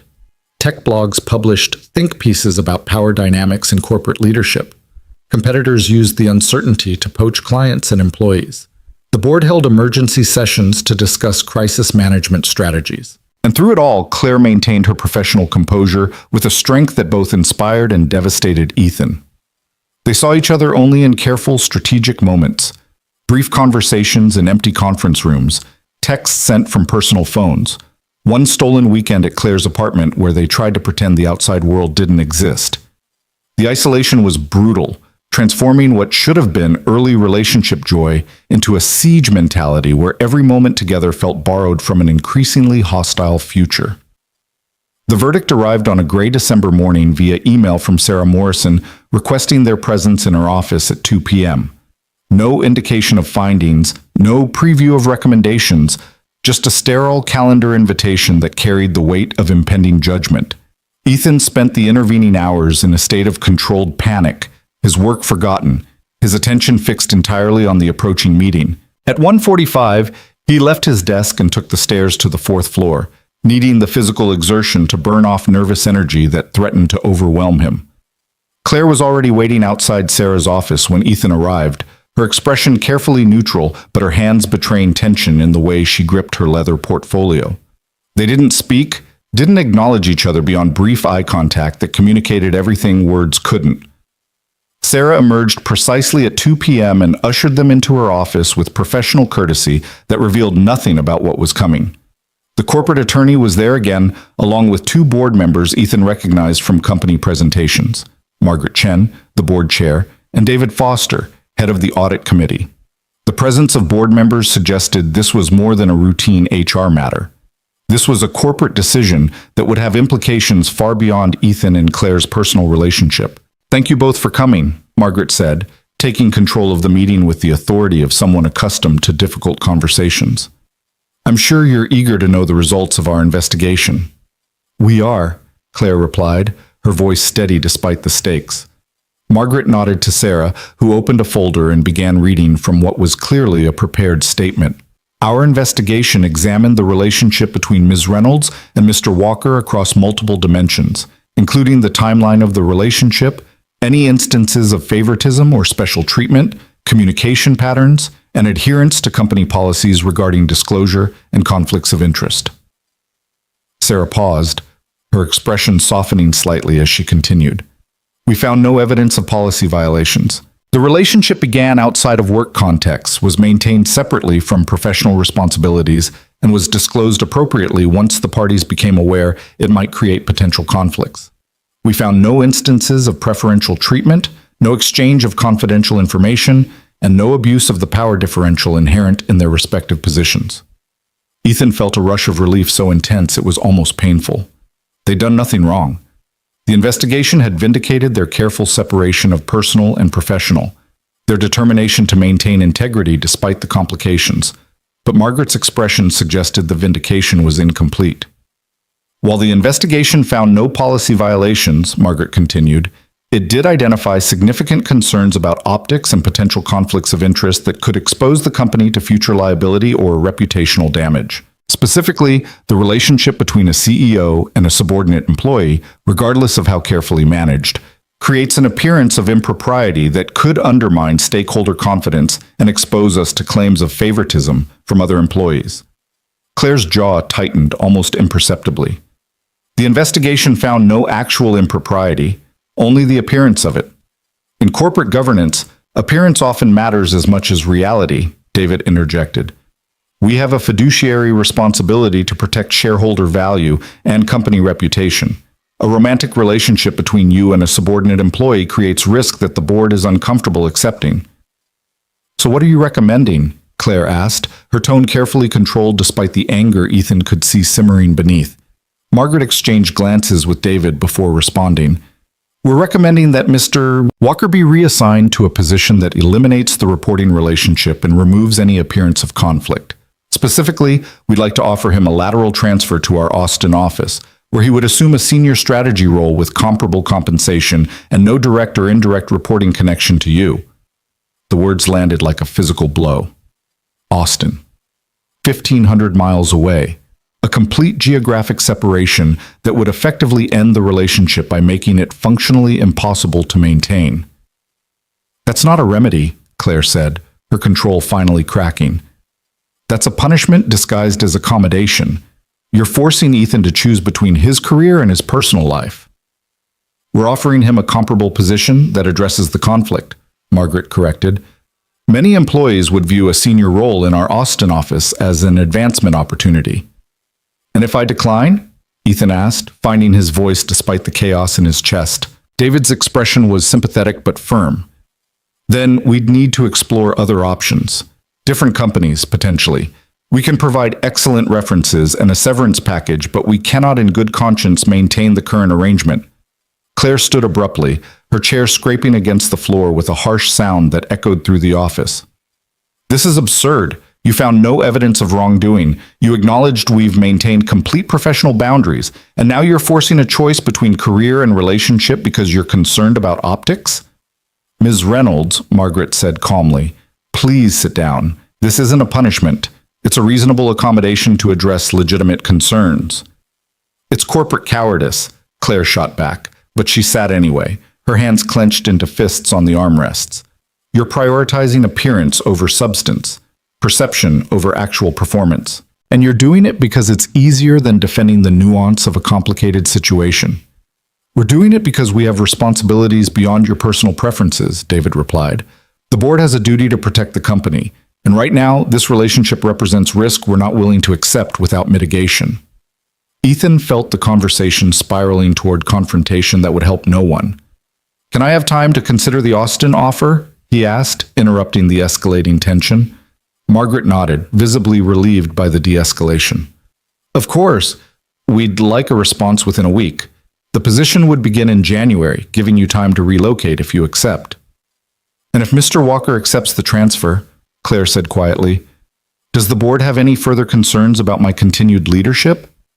The question hung heavy in the room, forcing Margaret and David to acknowledge the implicit threat they'd been making throughout the conversation. If Mr. Walker accepts the transfer and the conflict is eliminated, the board has no concerns about your leadership, Margaret confirmed. We believe you've demonstrated appropriate judgment in disclosing the relationship and cooperating with the investigation. Our concerns are about structure, not about your capabilities. It was as close to an apology as they were likely to receive, and Claire accepted it with a tight nod. The meeting concluded with forced pleasantries and logistical details about the Austin position. Ethan took the information packet mechanically, his mind already racing through impossible calculations. Austin meant abandoning everything he'd built in Chicago. Austin meant seeing Claire only on occasional weekends, conducting a long-distance relationship that would slowly suffocate under the weight of separation and inconvenience. Austin meant choosing career over love, safety over risk, and living with that choice for the rest of his life. He and Claire left HR separately, maintaining professional distance even as everything inside Ethan screamed to reach for her, to hold her, to promise that he'd find a solution that didn't require impossible sacrifices. They met that evening at Claire's apartment, the familiar space now feeling like a sanctuary under siege. Claire had changed from her business suit into jeans and a sweater, her CEO armor completely abandoned, leaving only the exhausted woman who'd spent 17 days watching her personal life dissected by corporate investigation. "I'm not going to Austin," Ethan said before Claire could speak. "I want you to know that. I'm not choosing a lateral transfer 1,500 miles away just to make the board comfortable." Claire looked at him with an expression that held both relief and despair. "Then what are you choosing? Because refusing Austin means leaving the company entirely, finding another job, starting over somewhere new. Is that really what you want?" "What I want is to be with you. Everything else is negotiable." "Ethan, you have a career. You've spent years building expertise and credibility. Walking away from Reynolds Tech because the board won't accommodate our relationship is but the right choice," Ethan interrupted. "For me. I'm not sacrificing what we have because some board members are uncomfortable with complexity. I'm not spending the next decade wondering what would have happened if I'd chosen courage over convenience." Claire moved to where he stood, her hands coming up to frame his face with a tenderness that made Ethan's chest ache. "You'd really leave? Give up everything you've built?" "I'd leave tomorrow if it meant keeping you." "And what if keeping me means I lose the company? What if the board decides that my judgment is too compromised, that my personal choices reflect poorly on my leadership capability? What if choosing you costs me everything I've spent 12 years building?" The question exposed the fundamental impossibility of their situation. Someone had to sacrifice. Someone had to choose between love and the professional identity they'd constructed, and the board had engineered the dilemma to ensure that whichever choice they made, the relationship would be the casualty. "Then we both walk away," Ethan said, the idea forming as he spoke. "You resign as CEO. I leave the company. We start something new together, without the constraints of corporate hierarchy or board oversight." Claire pulled back slightly, studying him with an intensity that felt like being seen at a molecular level. "You'd ask me to give up my company?" "I'd never ask that. But I'm saying if you wanted to walk away, if the cost of staying is too high, I'd walk with you. We'd figure out what comes next together." For a long moment, Claire said nothing. She moved to the window overlooking the city, her reflection ghostly in the glass, the lights of Chicago spreading below like possibilities waiting to be chosen. "I've spent my entire adult life proving I could build something that mattered," Claire said quietly. "Reynolds Tech is my legacy. It's proof that I could create systems that valued substance over performance, competence over politics.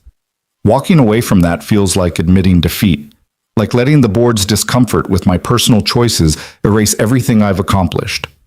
Or it's choosing to define success differently," Ethan offered, "to prioritize what makes you human over what makes you powerful. Those shouldn't be mutually exclusive. They shouldn't be. But the board is making them exclusive, and we have to decide which matters more." Claire turned from the window, her expression resolute despite the tears tracking down her face. "I need time. A week, like the board requested. Time to think through all the implications, to explore whether there are options we haven't considered, to be certain about whatever choice we make." "Okay," Ethan agreed, though the idea of waiting another week felt unbearable. "But I need you to understand something," Claire continued. "Whatever we decide together. I'm not making choices about our future without your input, and you're not sacrificing your career to spare me difficult decisions. We're partners in this.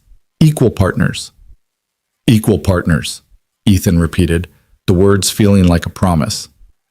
They spent the rest of the evening talking through scenarios and possibilities, trying to find some path forward that didn't require devastating loss.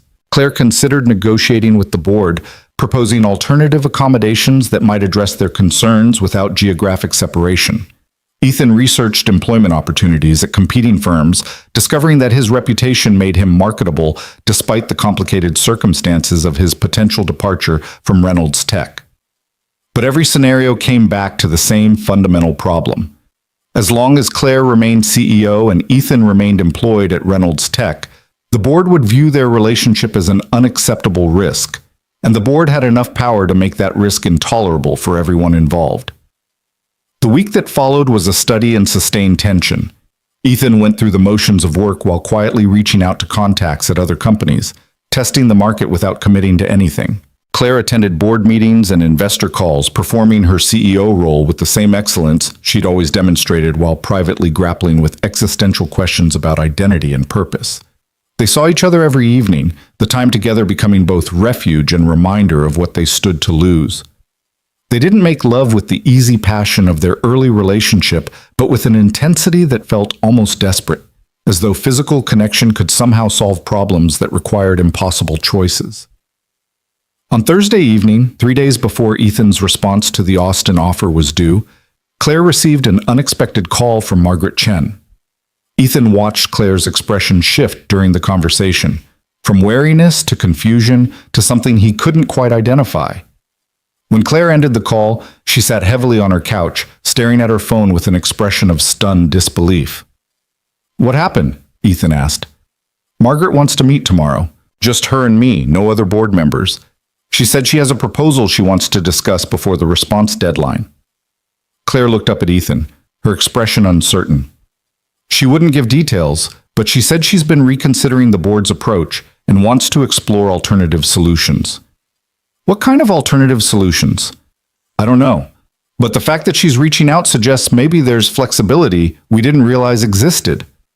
Hope felt dangerous after weeks of siege, but Ethan couldn't help the small spark that ignited in his chest. Maybe Margaret had recognized the absurdity of the board's position. Maybe she'd found some creative accommodation that addressed their concerns without requiring devastating sacrifice. Or maybe, and this seemed more likely, she had a different kind of ultimatum designed to force Claire's resignation without the messiness of an open confrontation. The meeting was scheduled for Friday afternoon at a coffee shop downtown, neutral territory away from the office. Claire went alone, insisting that Ethan's presence might complicate whatever conversation Margaret wanted to have. So Ethan waited at his apartment, pacing and checking his phone compulsively, trying to distract himself with work he couldn't focus on while imagining every possible outcome. Claire returned 3 hours later, her expression impossible to read. She stood in Ethan's doorway looking simultaneously relieved and exhausted, her professional composure completely abandoned. "Margaret offered me a choice," Claire said without preamble. "A real choice, not the illusion the board presented last week." "What kind of choice?" Claire moved into the apartment and collapsed onto Ethan's couch, her energy visibly depleted. She admitted the board's position was too rigid, that forcing geographic separation or termination was an overreaction driven more by discomfort than actual risk management. She said several board members have been reconsidering, questioning whether they were prioritizing optics over substance. "So what's the alternative?" "They're willing to restructure my role. Keep me as CEO, but create a stronger executive team that provides additional oversight and accountability. They'd bring in a chief operating officer who would handle day-to-day operations, allowing me to focus on strategy and vision while creating separation between me and operational decisions that might affect your department." Ethan processed the proposal, looking for the catch. "And I stay in my current position?" "You'd actually be promoted. They want to create a vice president of strategic planning role, reporting to the new COO rather than to me. It eliminates the direct reporting relationship while acknowledging your capabilities and giving you more responsibility and compensation." It sounded too good to be true, which meant it probably was. "What's the cost?" Claire's expression turned grim. "Complete transparency. Our relationship becomes public knowledge. No more privacy, no more separation between personal and professional. Everyone at the company will know, competitors will know, the business press will know, and we'll both be subject to ongoing scrutiny to ensure we're maintaining appropriate boundaries. So we trade privacy for permission." Essentially, yes. Margaret was very clear that this accommodation only works if we're willing to be completely open about the relationship and accept that people will judge us for it. She said the board can defend structural changes to address conflicts of interest, but they can't defend secrecy or the appearance of hiding something inappropriate. Ethan sat beside Claire, taking her hand with a grip that felt like an anchor in churning water. "How do you feel about that? About everyone knowing?" "Terrified," Claire admitted. "I've spent my entire career maintaining privacy about my personal life. The idea of becoming office gossip, of having our relationship discussed and dissected and reduced to scandal, it makes me want to walk away from everything. But Margaret also pointed out that hiding our relationship validates the idea that there's something wrong with it. That by insisting on privacy, we're implicitly agreeing with the board's original position that CEO-employee relationships are inherently inappropriate. Whereas being open about it, accepting scrutiny while demonstrating that we maintain professional integrity that challenges the assumption that power differentials automatically corrupt personal relationships. It was a compelling argument, and Ethan could see Claire responding to the intellectual framework even as she struggled with the emotional implications. "What do you want to do?" Ethan asked. Claire was quiet for a long moment, her thumb tracing circles on the back of Ethan's hand with unconscious gentleness. "I want to accept the proposal. I want to keep my company, see you promoted to a role you've earned, and stop hiding like we've done something wrong. But I need to know you're willing to face what comes with transparency. The gossip, the judgment, the constant scrutiny. Because once we make this choice, there's no going back to privacy." Ethan thought about the past 6 weeks.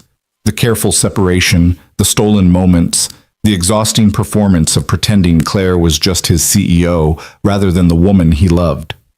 He thought about Rachel's warning, the investigation's intrusion, the board's presumption that they could dictate the terms of his personal life, and he realized that privacy had never actually protected them. It had just delayed the inevitable reckoning while adding layers of deception that made everything harder. "I'm willing," Ethan said. "I'm tired of hiding. I'm tired of pretending that loving you is something I need to apologize for or compartmentalize. If being together means accepting scrutiny, then we accept scrutiny, and we prove through our actions that it's possible to maintain professional integrity while being honest about personal connection." Claire's eyes filled with tears she didn't try to hide. "You're sure? Because once we do this, your career becomes intertwined with mine. People will always wonder if you earned your position or if I gave it to you. Every success you have will be questioned, every promotion scrutinized. It's not fair, and it's not right, but it's the reality we'll face." "I know," Ethan said. "And I'm choosing it anyway, because the alternative, losing you or living in permanent secrecy, is worse than any professional consequence I can imagine." Claire leaned forward and kissed him, the contact gentle and grateful and weighted with the magnitude of what they were choosing. When she pulled back, her expression held determination that Ethan recognized from boardroom presentations and strategic planning sessions. "Then I'm calling Margaret tomorrow and accepting the proposal," Claire said. "We make this official. We restructure the company to address the board's concerns. We promote you because you've earned it, not because of our relationship. And we face whatever comes next with honesty instead of hiding." "Together," Ethan added. "Together," Claire confirmed. That night they made plans with the careful detail of people who'd learned that good intentions weren't enough without strategic execution.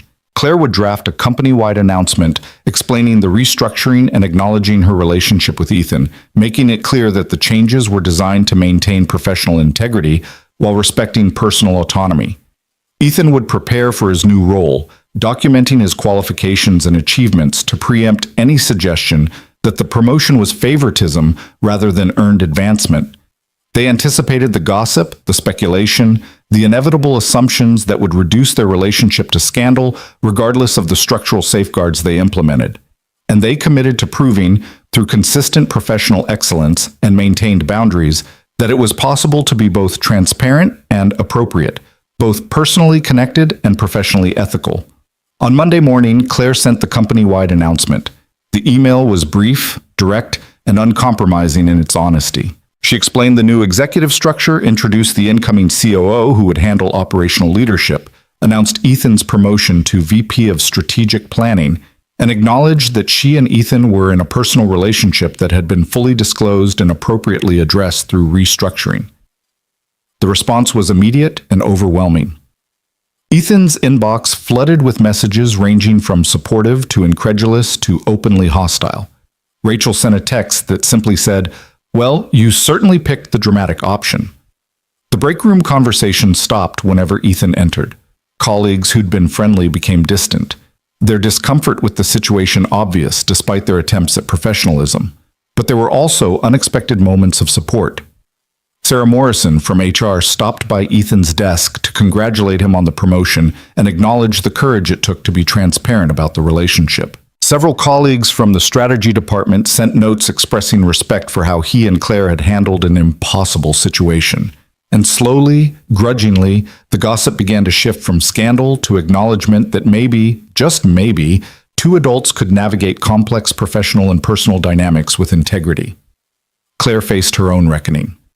The business press ran stories questioning her judgment, speculating about whether the relationship compromised her leadership effectiveness, debating whether CEOs should be allowed to date employees regardless of structural safeguards. Competitors used the controversy to suggest instability at Reynolds Tech. Some investors expressed concerns during quarterly calls. But Claire handled it with the same strategic excellence she brought to everything else. She addressed concerns directly, acknowledged the legitimate questions about power dynamics, and demonstrated through continued company performance that her personal life had no impact on her professional capabilities. And slowly, the narrative began to shift from scandal to a more nuanced conversation about modern workplace relationships, power dynamics, and the possibility of maintaining professional boundaries while acknowledging personal humanity. 3 weeks after the announcement, Ethan settled into his new role with a mixture of relief and residual anxiety. The promotion was legitimate. He'd earned it through years of solid work and strategic thinking that predated his relationship with Claire. But he knew some colleagues would always question it, would always wonder if he'd leveraged personal connection for professional advancement. He and Claire maintained scrupulous boundaries at work. They didn't meet privately in the office. They didn't exchange personal communications during business hours. They participated in meetings together only when necessary and treated each other with the same professional courtesy they extended to any colleague. It was exhausting and sometimes felt absurd, but it was necessary to demonstrate that the structural safeguards were real rather than performative. Outside work, they built something that felt increasingly solid and real. They had dinner together most evenings, spent weekends exploring Chicago neighborhoods they'd never visited before, had ordinary arguments about dishes and laundry and whose turn it was to pick the movie. The relationship that had begun at a wedding reception with a whispered challenge had become something wonderfully, terrifyingly normal. The normalcy lasted exactly 4 months before reality delivered its next challenge, this time from a direction neither of them anticipated. Ethan was reviewing quarterly projections on a Tuesday afternoon in March when his phone buzzed with a text from Claire that contained only 3 words and a time. "My office, now." The terseness was unusual enough to trigger immediate concern. Ethan closed his laptop and walked to the executive floor with a growing sense of unease that intensified when he found Claire's assistant conspicuously absent and her office door closed. He knocked once and entered to find Claire standing by her window, her posture rigid with a tension that suggested whatever had happened was serious enough to crack her usual composure. "Close the door," Claire said without turning around. Ethan obeyed, his stomach already churning with scenarios ranging from company crisis to personal catastrophe. "What's wrong?" Claire turned to face him, and Ethan saw immediately that she'd been crying. Not dramatically, but enough that her eyes were red and her carefully applied makeup had smudged slightly at the corners. "I got a call from David Foster an hour ago," Claire said, her voice steady despite the visible emotion. "He wanted to give me advance warning before the board meeting tomorrow. They're bringing a formal vote to remove me as CEO." The words hit like a physical blow. "On what grounds?" "Poor judgment, compromised leadership, creating unnecessary controversy that's damaged company reputation and shareholder value." Claire's laugh was bitter and hollow. "Apparently our transparency didn't satisfy them. They've decided that any CEO who dates an employee, regardless of structural safeguards, demonstrates fundamentally flawed decision-making that warrants removal. But the restructuring, the promotion, they approved all of it." "They approved it as a test," Claire said, "a way to see if the controversy would die down or escalate.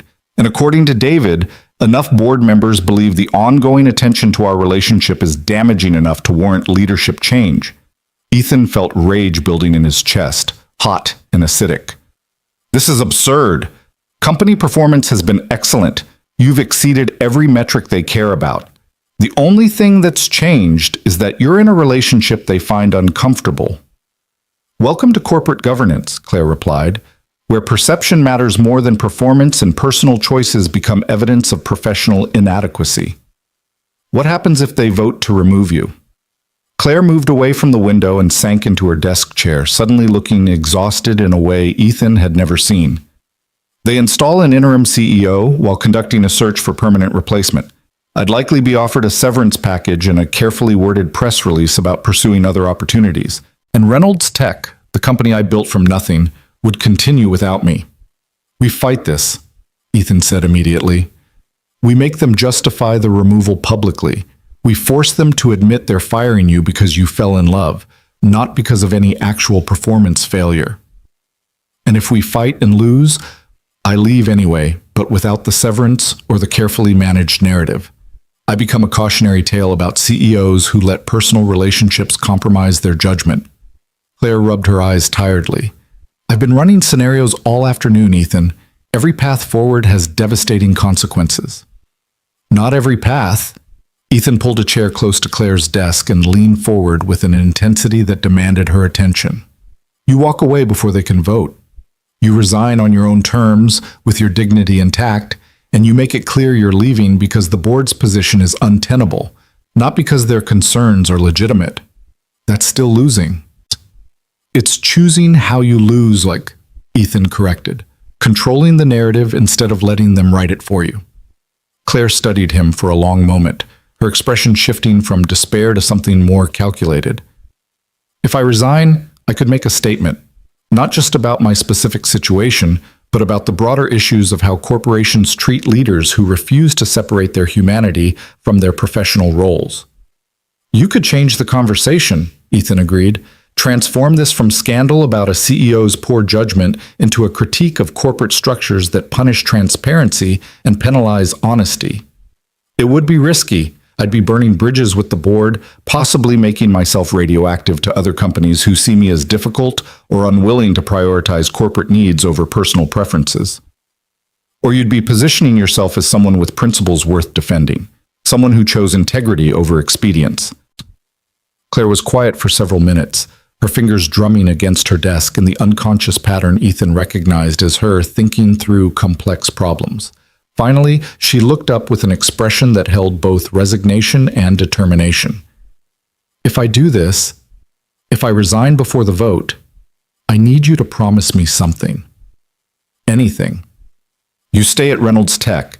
You keep your position. You continue building your career. You don't sacrifice everything you've worked for because I chose to walk away.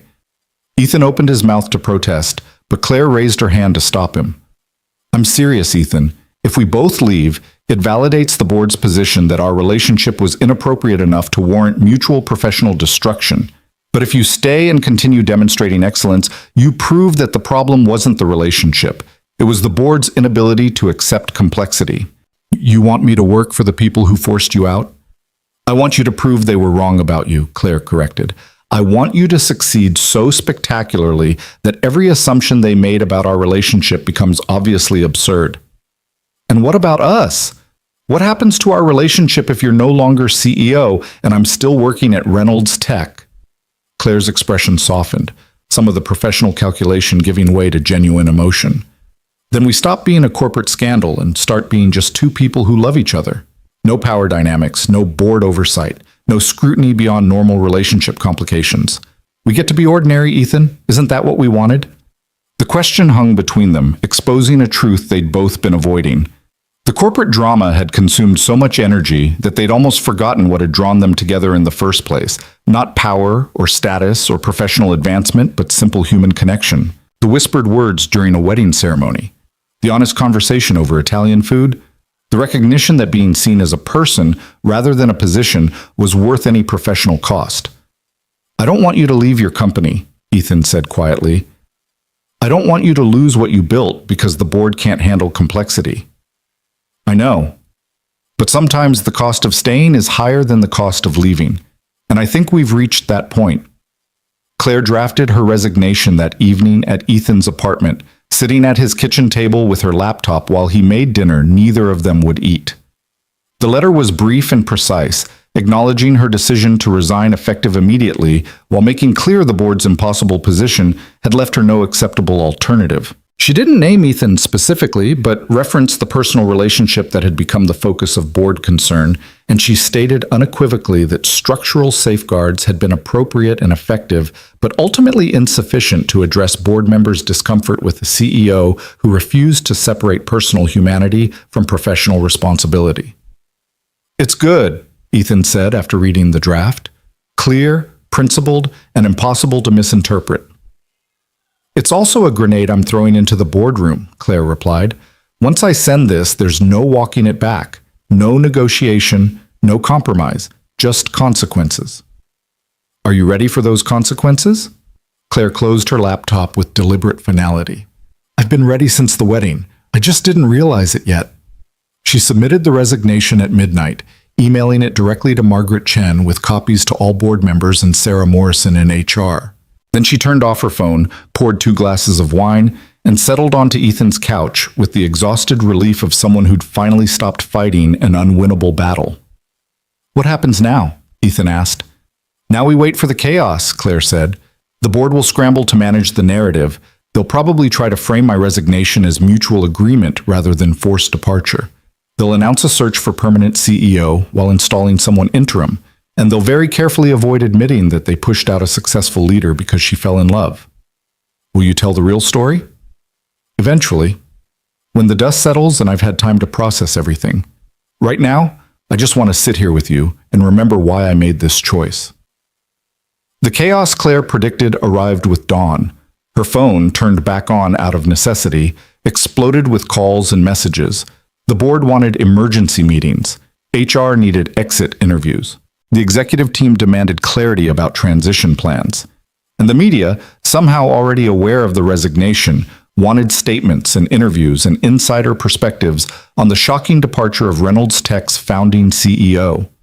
Claire handled it all with the same professional excellence she'd always demonstrated, even as she was actively leaving the company that had defined her adult identity. She met with the executive team to ensure smooth transition. She conducted the required exit interviews with grace and restraint. She even participated in the carefully scripted press release that presented her departure as a mutual decision to pursue new opportunities rather than the forced resignation it actually was. But she also began laying groundwork for a different narrative.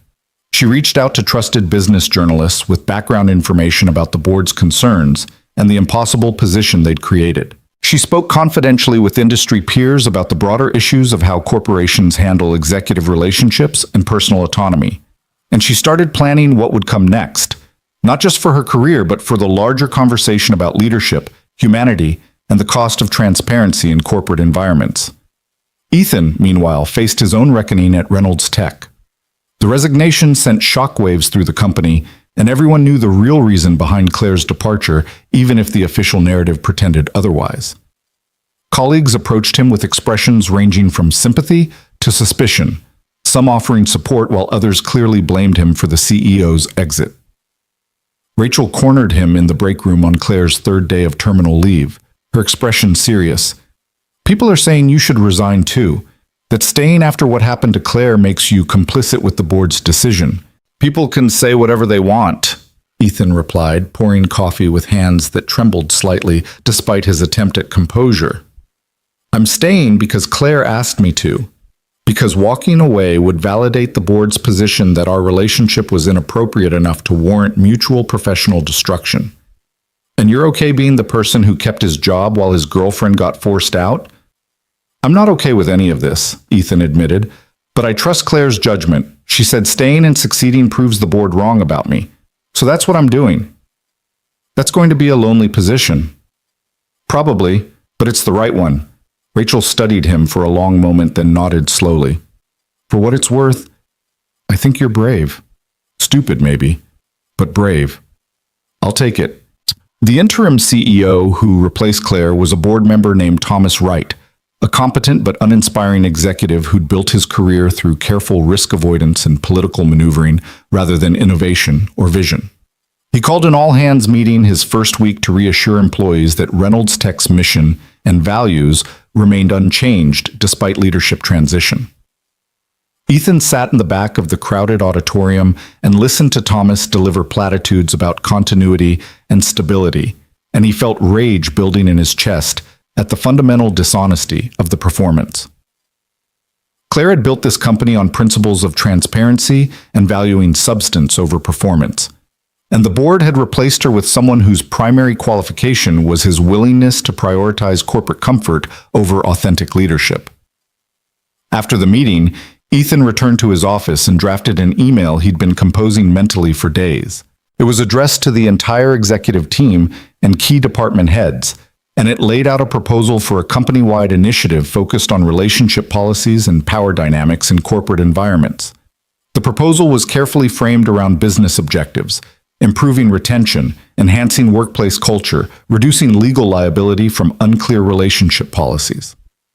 But the underlying message was impossible to miss. Ethan was proposing that Reynolds Tech conduct a comprehensive review of how they handled personal relationships between employees at different hierarchical levels, with explicit examination of whether current policies prioritized appearance over substance, and whether they created environments where transparency was punished rather than rewarded. It was professional and strategic, and absolutely designed to force conversation about the exact issues that had led to Claire's resignation. He sent the email before he could second-guess himself, then sat back and waited for the inevitable response. Thomas Wright called him within an hour, his tone carefully neutral.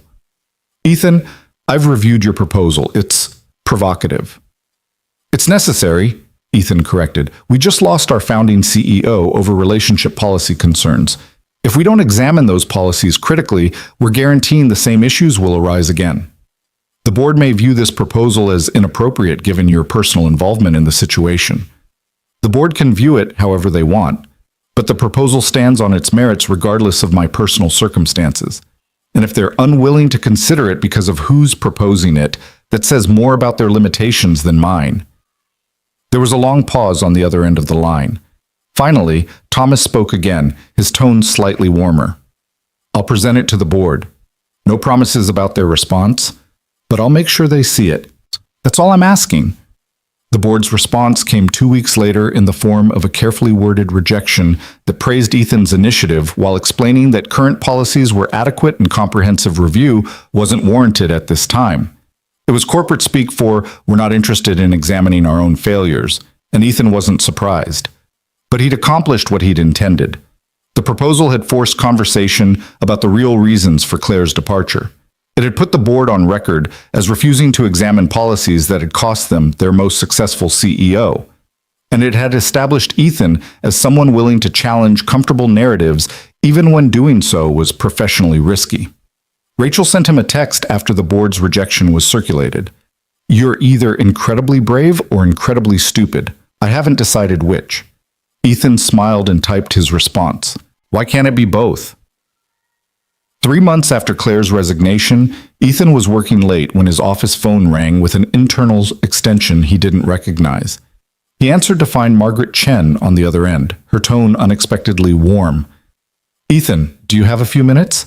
I'd like to discuss something with you."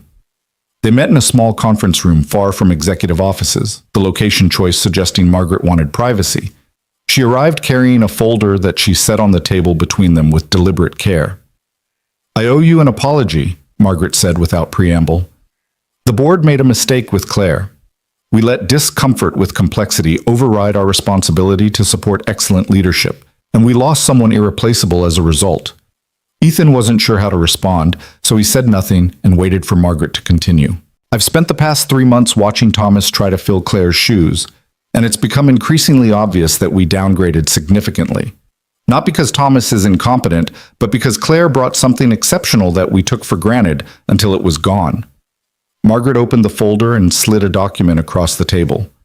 "I've been talking with several other board members, and we want to extend an offer to Claire to return as CEO with a revised relationship policy that explicitly permits personal relationships between executives and employees as long as appropriate structural safeguards are in place."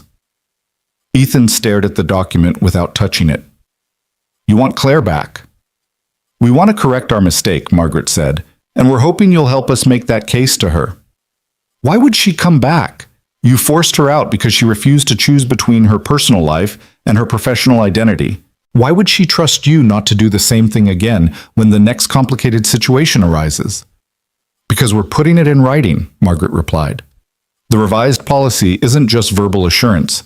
It's a formal board resolution that explicitly states personal relationships between employees at different hierarchical levels are permissible as long as they're disclosed and appropriate structural safeguards are implemented. Claire's relationship with you would be explicitly protected documented, and defended by board policy. And what changed? Why are you willing to do this now when you weren't 4 months ago? Margaret's expression turned rueful. Because we realized our mistake. Because competitors are using Claire's departure to suggest instability at Reynolds Tech. Because employees are leaving for companies with more progressive relationship policies. And because, honestly, I've come to believe we were wrong. That prioritizing appearance over substance was a failure of leadership on our part, not Claire's. Ethan picked up the document and skimmed the formal language that translated Margaret's explanation into legal policy. It was comprehensive and appeared genuine, though his cynicism about board motives made him cautious about accepting anything at face value. "I'll talk to Claire," Ethan said finally, "but I can't promise she'll be interested. You hurt her. You made her question 12 years of work and sacrifice. That's not something a policy revision erases." "I know," Margaret said quietly, "but I'm hoping she'll at least consider it. Reynolds Tech needs her, and I think, though I could be wrong, she needs Reynolds Tech too." Ethan brought the proposal to Claire that evening, finding her in the home office she'd set up in a spare bedroom of her apartment. She'd been consulting for several companies since her resignation, leveraging her expertise while deciding what came next, and she seemed genuinely content in ways she hadn't been during her final months as CEO. "The board wants you back," Ethan said, handing her the folder, "with a formal policy revision that protects our relationship." Claire read through the document with the careful attention she gave everything, her expression revealing nothing until she finally set it down and looked at Ethan with eyes that held equal parts skepticism and something that might have been longing. "They want me back now that they've realized I wasn't easily replaced," Claire said, "not because they actually believe they were wrong, but because my absence is creating problems they didn't anticipate.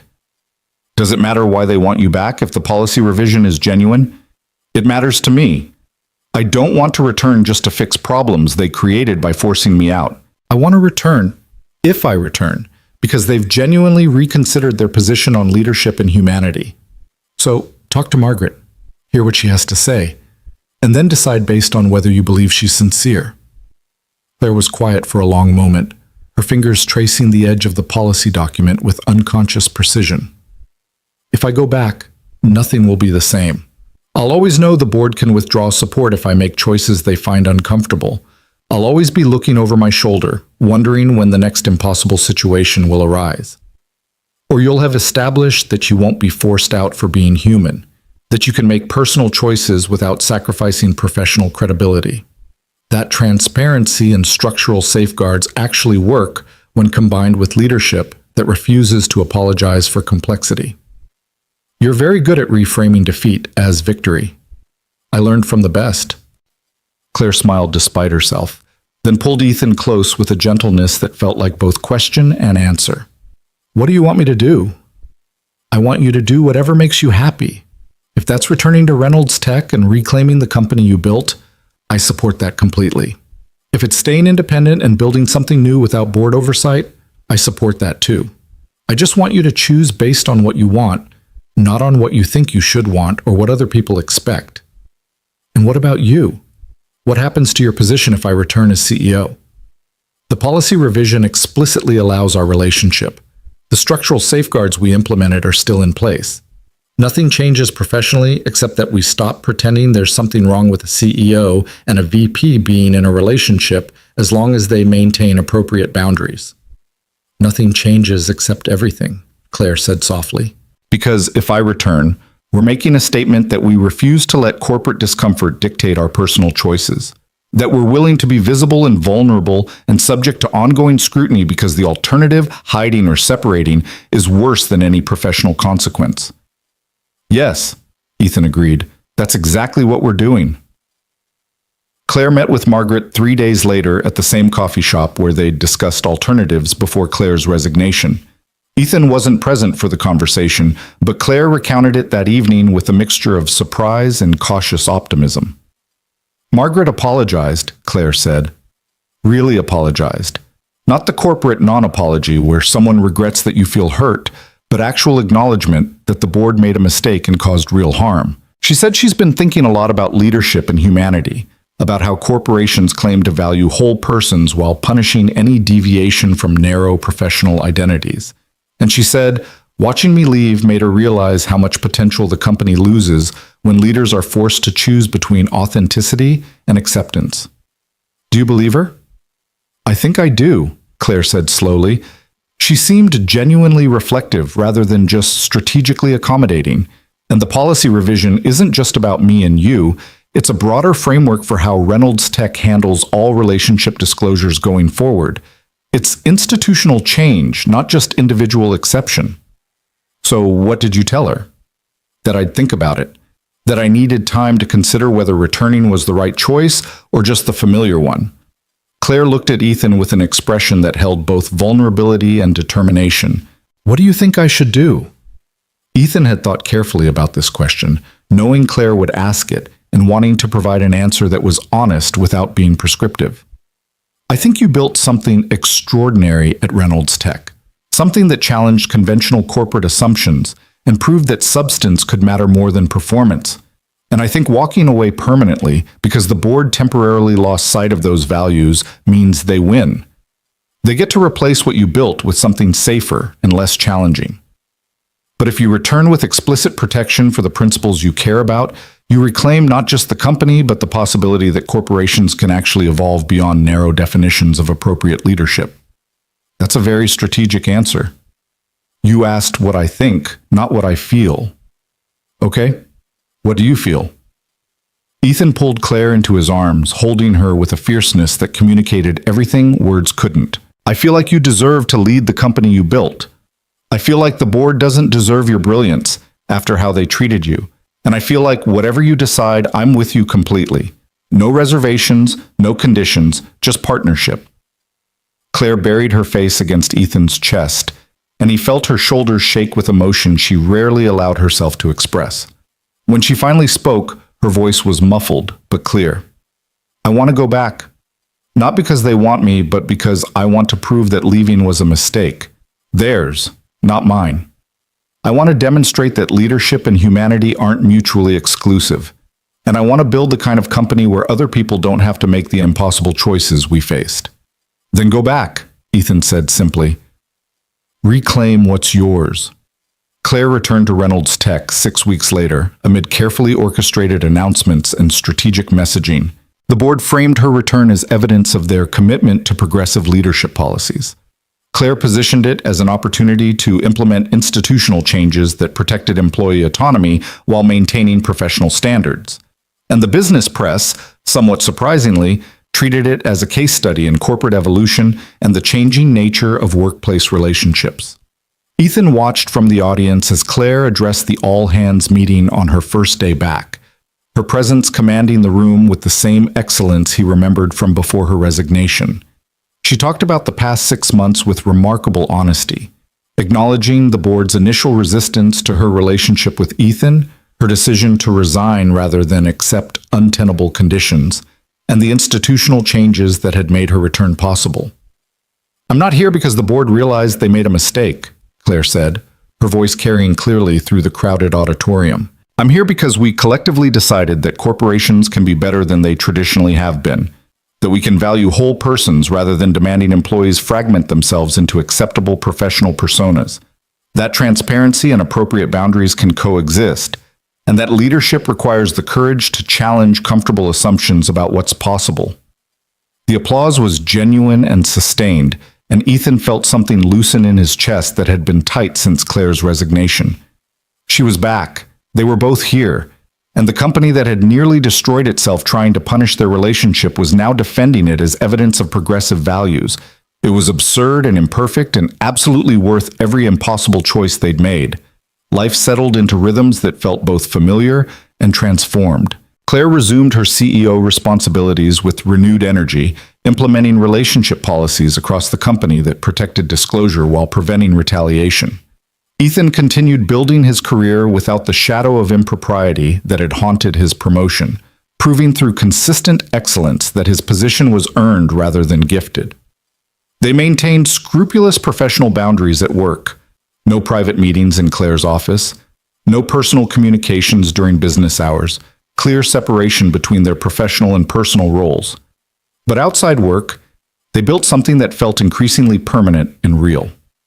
6 months after Claire's return, Ethan came home from work to find her sitting on his couch with an expression that suggested she'd been waiting for him with something important to discuss. "We need to talk about where this is going," Claire said without preamble. Ethan felt his stomach drop, the words triggering immediate anxiety despite everything they'd survived together. "Okay, where's this going?" Claire stood and crossed to where he'd frozen just inside the doorway, taking his hands with a gentleness that eased some of his panic. "I'm 42 years old. I've spent my entire adult life building a company and avoiding personal commitments because I was afraid they'd compromise my professional identity. But being with you has taught me that the things I was afraid of, vulnerability, dependence, choosing another person over complete autonomy, those aren't weaknesses. They're just different kinds of strength." "Claire, what are you saying?" "I'm saying I want to stop calling this dating or a relationship or whatever careful language we use to avoid committing to something permanent. I want marriage, Ethan. I want the public declaration that we're choosing each other not just despite complications, but because of them. I want to stand in front of people and promise forever the way Amanda and her husband did at that wedding where this all started." Ethan felt tears burning behind his eyes as the full meaning of Claire's words landed. "Are you proposing to me?" "I am. And before you answer, I need you to understand what you'd be signing up for. You'd be marrying your CEO, which means ongoing scrutiny and judgment about power dynamics. You'd be marrying someone whose work will always demand significant time and energy. You'd be marrying someone who's complicated and difficult and not very good at the traditional relationship compromises people expect." "I know exactly who I'd be marrying," Ethan interrupted. "The woman who whispered something dangerous during a wedding ceremony and changed my entire life. The woman who chose transparency over safety and integrity over expedience. The woman who makes me feel seen as a person rather than a position. So, yes, Claire Reynolds, I will absolutely marry you." Claire kissed him with an intensity that suggested relief and joy in equal measure, and when she finally pulled back, her eyes were bright with tears. She didn't bother hiding. "I don't have a ring," she admitted. "I didn't plan this. I just realized this afternoon that I didn't want to wait anymore. That every day without being married to you felt like time wasted pretending to be more cautious than I actually feel." "We'll get rings," Ethan said. "We'll plan a wedding. We'll do all the traditional things. But right now, in this moment, the only thing that matters is that we both said yes." They were married 4 months later in a small ceremony that deliberately echoed the wedding where they'd met. The venue was different, a botanical garden instead of a waterfront estate, but the intimate gathering of close friends and family felt spiritually similar to that October evening when Claire had leaned close and challenged Ethan to see her instead of the bride. Rachel served as Ethan's witness, her toast at the reception focusing on the courage it took to choose love over safety, and the beauty of watching two people refuse to let corporate expectations dictate personal choices. Margaret Chen attended as Claire's guest, her presence a tacit acknowledgement of the board's evolution and perhaps her own. Sarah Morrison from HR sent flowers with a card that simply said, "Congratulations on building something that challenged all my assumptions about workplace relationships." But the moment that mattered most came during the ceremony itself, when the officiant asked if they had vows they'd written. Claire went first, her voice steady despite the emotion visible in her expression. "Ethan, you saw me when I'd forgotten how to be seen. You valued my humanity when I'd reduced myself to a position and a title. You challenged me to be brave enough to want ordinary happiness instead of just extraordinary achievement. I'm standing here today not because it was easy or convenient, but because choosing you, choosing us, was the most important decision I've ever made. And I promise to keep choosing you every day for the rest of my life." Ethan's vows were simpler but no less heartfelt. "Claire, from the moment you told me to stop looking at the bride and look at you instead, I've been learning what it means to really see another person, to recognize complexity without trying to simplify it, to embrace difficulty without running from it. You've taught me that the most important choices are often the hardest ones, and that courage isn't about not being afraid. It's about choosing what matters despite fear. I promise to be your partner in every sense of that word, to support your ambitions while pursuing my own, to maintain boundaries that protect us while refusing to hide what we've built, to love you not despite your complications but because of them." When they kissed to seal the promises, Ethan heard applause and saw smiles through tears that suggested their small audience understood the weight of what they'd witnessed. This wasn't just a wedding. It was a declaration that love could survive corporate scrutiny, that transparency could coexist with professional success, and that two people willing to fight for each other could reshape the very systems designed to keep them apart. The reception was joyful and relaxed, full of laughter and dancing, and the kind of genuine celebration that comes when people have survived something difficult together. Near the end of the evening, as guests began departing and the venue staff started cleanup, Claire pulled Ethan onto the empty dance floor for one final slow dance. "Do you remember what I said that night at the wedding?" Claire asked, her head resting against Ethan's chest. "When we were on the terrace and I told you we had to move forward carefully? I remember everything from that night. I was so afraid. Afraid of what wanting you would cost me, afraid of losing control, afraid that choosing personal happiness would somehow diminish everything I'd built professionally. And now?" Claire lifted her head to look at him, her expression holding contentment that seemed almost unfamiliar on her usually intense features. "Now I know that the things I was afraid of losing were things I needed to let go of anyway. The performance, the perfect control, the belief that professional success required personal sacrifice. You didn't diminish what I built. You helped me understand that I'm more than what I've built, and that's worth every difficult choice we made." They swayed together in comfortable silence, two people who'd started as CEO and strategist, become scandal and controversy, survived investigation and forced resignation, and emerged as partners who'd proven that love and leadership could coexist if you were brave enough to demand both. "I'm glad you told me to stop looking at the bride," Ethan said quietly. Claire smiled against his chest. "So am I. Best reckless decision I ever made." "Second best," Ethan corrected. "The best was saying yes when I asked you to marry me." "You didn't ask. I proposed to you." "Details."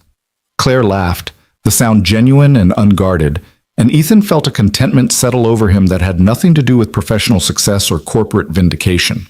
This was about the ordinary miracle of finding someone who made you feel fully human, fully seen, fully yourself. Everything else, the promotions and policies and public declarations, those were just the scaffolding that supported what really mattered. They'd built something real, something that survived scrutiny and challenge and every institutional force designed to make them choose between love and achievement. And they'd done it by refusing to pretend they were anything other than what they were.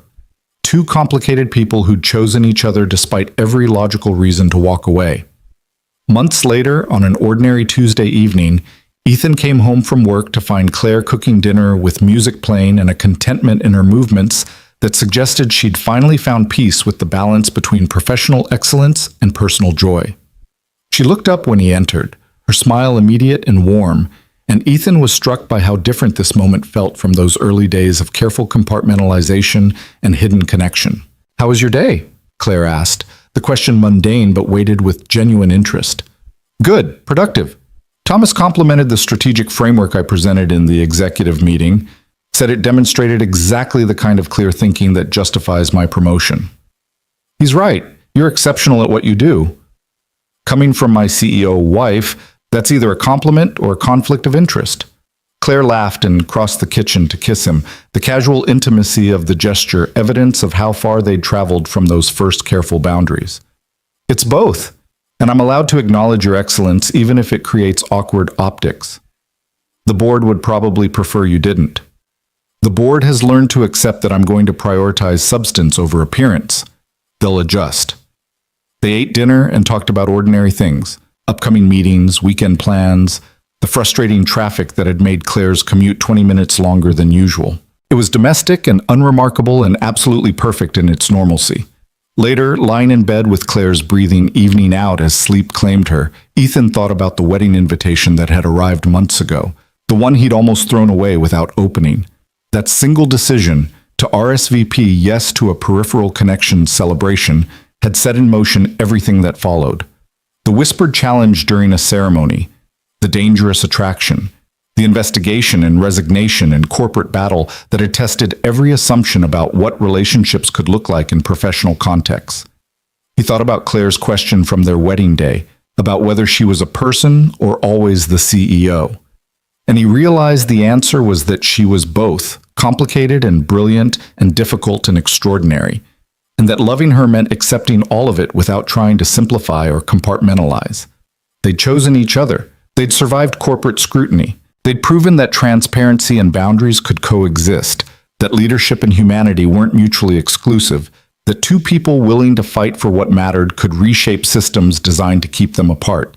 And now they had this: ordinary evenings and shared routines and the quiet miracle of partnership built on honesty rather than performance.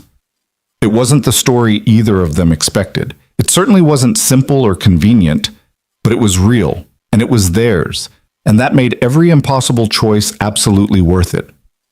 Claire stirred slightly in her sleep, unconsciously moving closer, and Ethan wrapped his arm around her with a contentment that required no words.